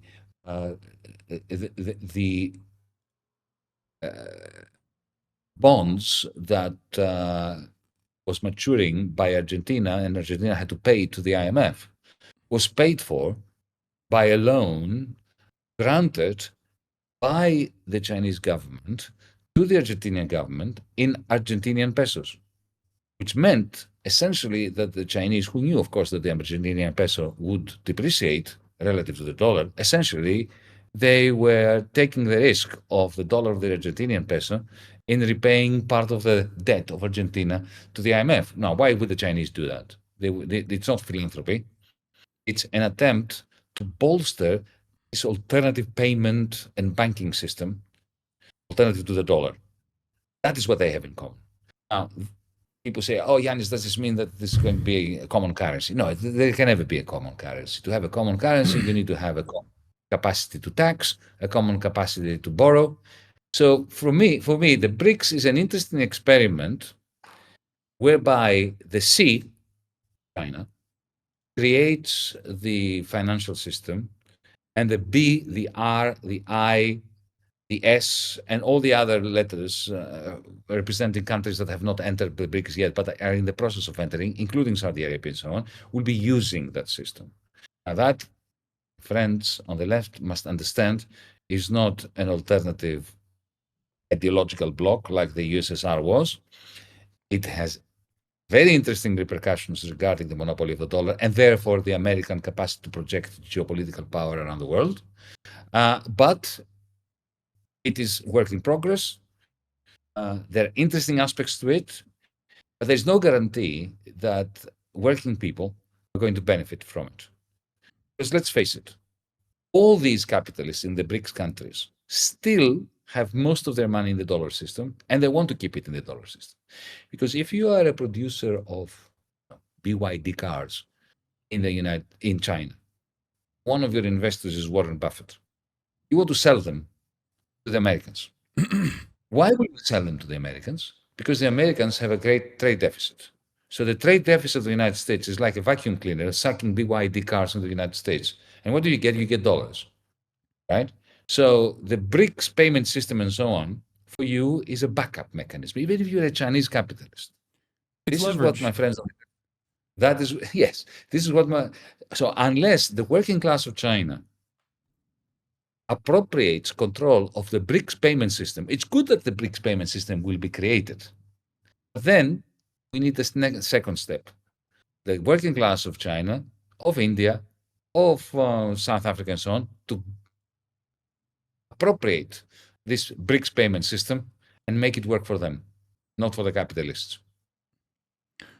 Yeah, I mean, maybe with this therein lies the question of whether there is a genuine ideological commitment to socialism presented by China, where they would allow such a thing to happen. If there's one country that, in my opinion, has the capacity to do such a thing, it would be China. It definitely, I don't think it would be India. No, India, no. I feel like Well, is seen. it depends on how the class war plays out in China. Okay. It will depend who wins the class war in China. So, yeah. What do you think about? This is not necessarily an argument, but it's just like something I think about a little bit with respect to comparing India's development to China's development and how differently things have played out. They're both to different degrees post-colonial countries in some respects that have been harmed by Western colonial interests, and yet one country seemingly is in the throes of fascism and is very much in favor by the Western capitalists as they present India not only as a emerging market but also as like a beacon of I guess capitalist development. I feel like they're definitely seen as like an ally by Western capitalists in a way that now China is not. China is presented as a threat. And yet when you look at the even development in China in comparison to no such even development in India, I feel like ideology plays a role there, no? I mean, or I guess like the interest of the government plays a little bit of a role there. But it does, of course it does. Look, India is also a work in progress, but you're right. The fundamental difference is that it's not incorporated in the international recycling system, a system of recycling surpluses and deficits. India is a deficit country without a huge deficit, a lot of poverty. There is industrialization, but at the same time, there is so much cronyism and oligopolistic power, which is unchecked by government. It's a weak government. It's a government that only manages to gain such large percentages by essentially fomenting ethnic rivalries and oppression of one ethnic group by another ethnic group. This is not how the Chinese Communist Party did its accomplished its own management of the social economy of China. Already you see that before there was substantial development in India, the degree to which you have cartels forming that are extracting huge quantities of value from the middle class and the petty bourgeoisie and taking the money out of India. For instance, buying the government of the United Kingdom as well as its industry. Jaguar belongs to the Indians now. And diversifying around the world before, not like the Chinese who created a very strong industrial matrix with all sorts of products becoming very competitive across the world, and then extending its power or spreading its wing outside of China. You have few oligarchs in India who are already taking their money out of India and using the fascistic government of Modi in order to keep everybody under a lid. So the developmental power of India, which is great, is not being harnessed, not yet. And the political game and the way it plays out is going to be essential in determining the chances of India, of the Indian working classes, for a modicum of shared prosperity, which the Chinese have succeeded in acquiring. Isn't this a testament that, or isn't this a lesson for Western nations to pay attention to, as far as, and it's one that I here being channeled by the European Union. As a matter of fact, state-controlled economies are impossible to combat through impossible to combat in the global marketplace, especially if they reach a level of development where they can compete with where they, I guess, can compete with American interests and Western interests in general. That it is virtually impossible to go up against them because of how much control they have over their industrial output. Like they're not as weak and susceptible to the boom and bust cycle that capitalist forms of governance are. One example I'll use, I guess, is like you mentioned, the BYD cars, right? The electric vehicles are just far too cheap for European industry to compete with, and this has become such an obvious issue for Europe, possibly led by the German industrialist interests here, to put an end to the almost invasion of very cheap, very affordable Chinese electric vehicles. I remember, I think, well, someone in the chat just linked this as well. Janet Yellen talking about China's overproduction of clean energy goods need to be mitigated. I think the EU said something along the lines of, we have to do something about like subsidizing Chinese EV development because they are absolutely gutting our gutting the space that we had assigned for European car manufacturers. Okay, let me add to what you said and then take a position. Before 2009, 2008, 2009, the line across Europe, the party line, and to a very large extent in the United States, was that China can never be a threat because even though they are very good at copying what we do and our technologies, it's a good place to subcontract our second-rate production lines because they can produce en masse older technologies. And because they are a centrally planned, communist-led government, they can never innovate. And then they innovated, and then they changed their tune. Yeah. But beyond that, it's not that the Chinese innovated. After the 2008 financial crash, when we had, in April of 2009, the great and the good of the G7 presidents and prime ministers and central bankers gathering in London under the chairmanship of Gordon Brown, who was the prime minister of Britain then, in order to decide to agree amongst themselves the great bailout of the bankers. They printed $35 trillion between 2009 to 2020, and they handed it over to the financiers. And at the same time, they practiced austerity. So if, let's say you are Volkswagen in Germany, the phone rings and it's Deutsche Bank. We've just been given a few billion from the European Central Bank just that day to disperse, to lend. You're Volkswagen, and your bank is giving this money away to you for free. Take billions, take it now. Billions, no interest rate. Why would Deutsche Bank give it away for no interest rate? Because it was getting it from the European Central Bank at negative interest rates. So Deutsche Bank was making money by giving away money, billions, for free to Volkswagen, right? But the people in Volkswagen, who are not stupid, right? They looked at people around Europe who were hit by austerity, and they were impecunious. They said, yeah, as if we are going to invest in new EV vehicles, the equivalent of Tesla, or fancy new cars, products, whatever. These people won't be able to buy it. So they took the money from Deutsche Bank because it was free, and they took it to the Frankfurt Stock Exchange, and they bought Volkswagen shares. That's not investment.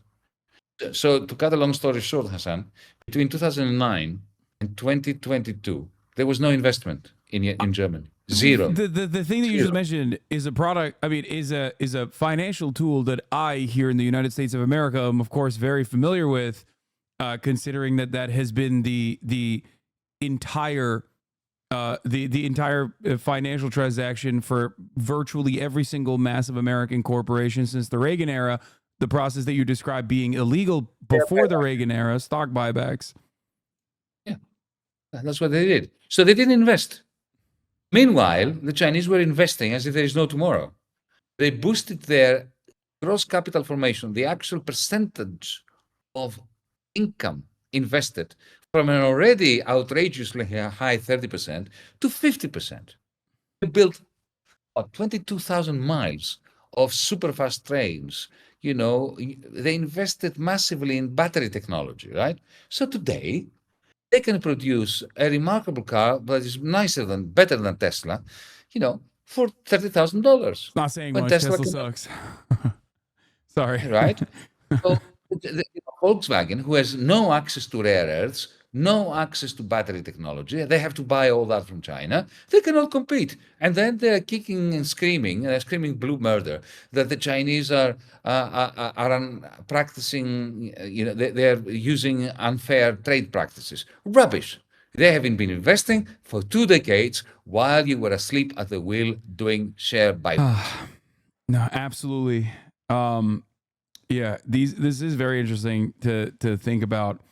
Okay, I've had you here for 2 hours now, 2 hours plus, and thank you so much for all the time you gave this community.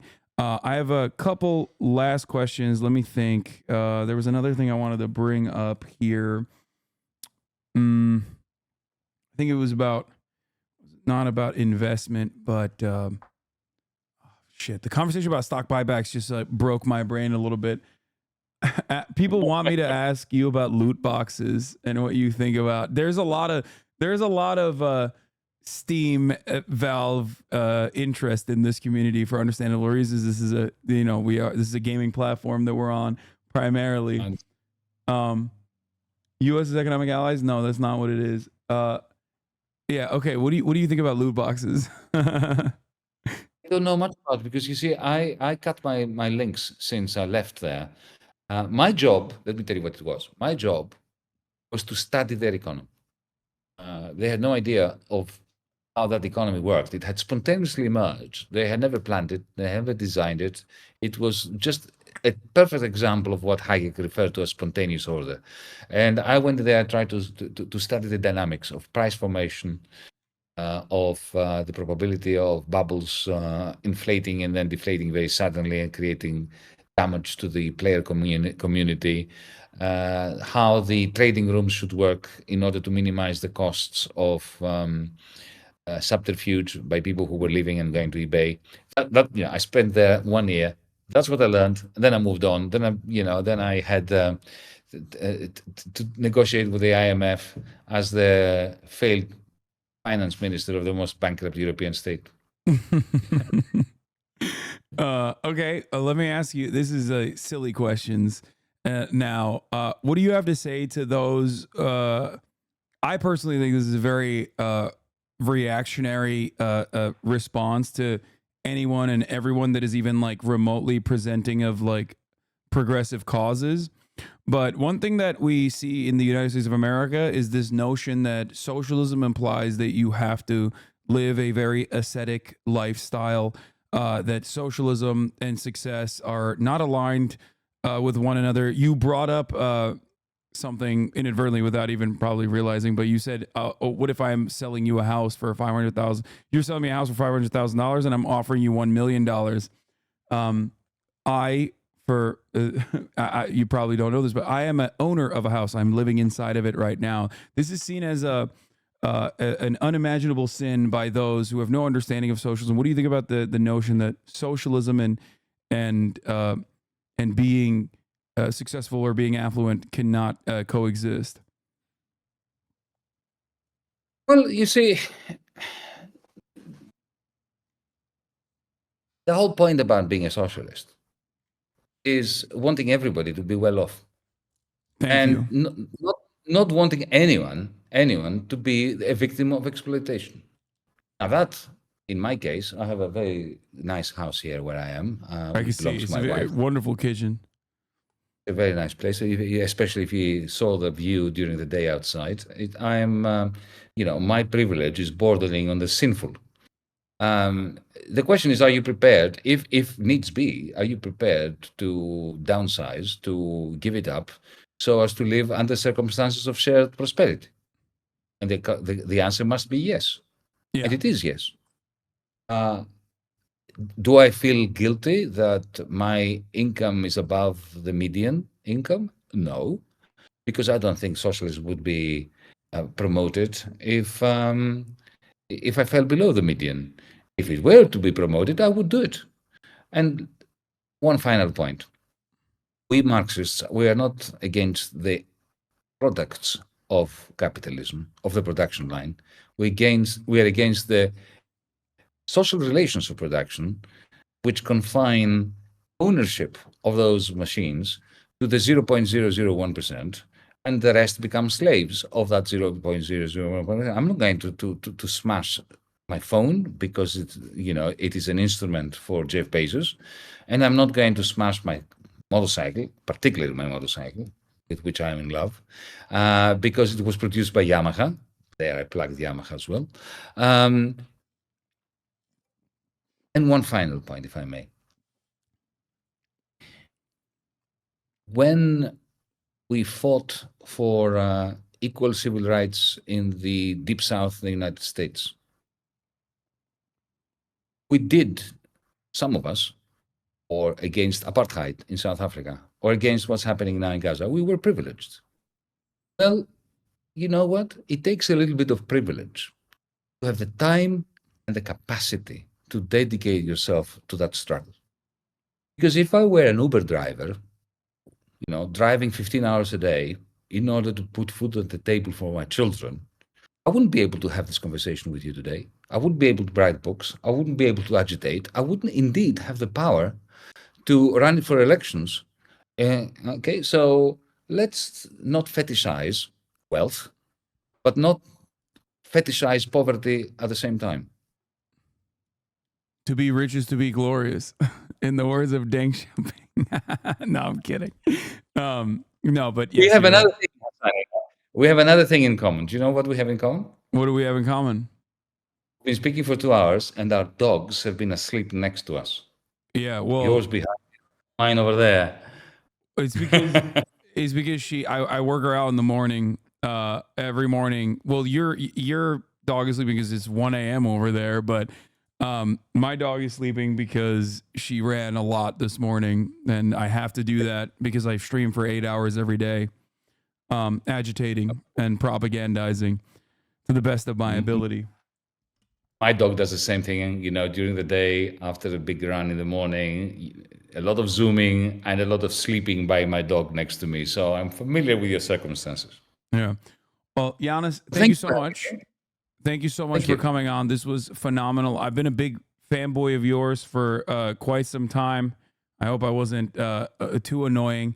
And also, I want to give a shout out to Ewout from the Netherlands, who's a big fan of mine, apparently, and was really keen on making this chat happen.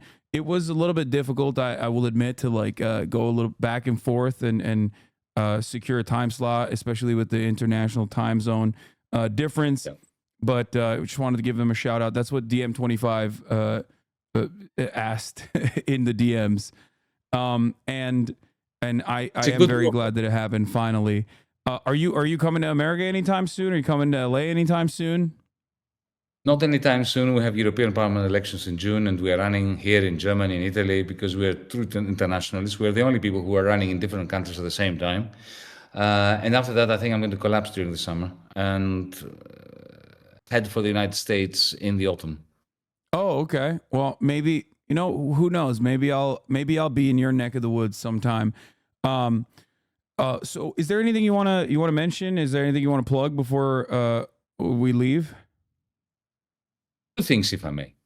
First, let's all remain vigilant about the slow murder of Julian Assange, my great friend who is in the Belmarsh prison, for revealing the crimes our governments have committed in our name behind our backs. And secondly, let me say that next week I'm going to go to your town in Istanbul, Oh, wow. and I'm Okay. going to speak to comrades there.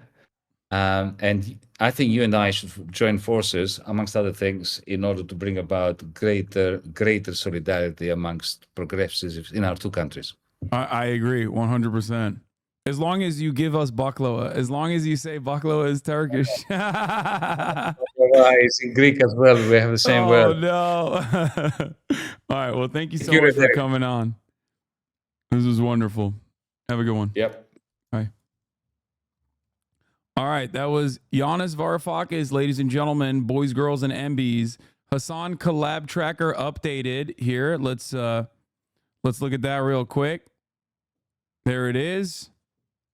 Some of the other fraudulent balds who have refused to come on the broadcast in comparison to our favorite Ioannis Varoufakis. That was awesome. This is one of those moments where I have to be a little lame about it, but like, I mean, this is someone who I've read, who I've been watching for many, many years.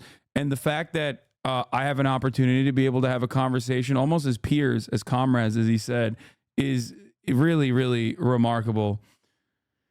Oh, yeah. Ioannis Varoufakis is incredible. And I'm really glad that he came on.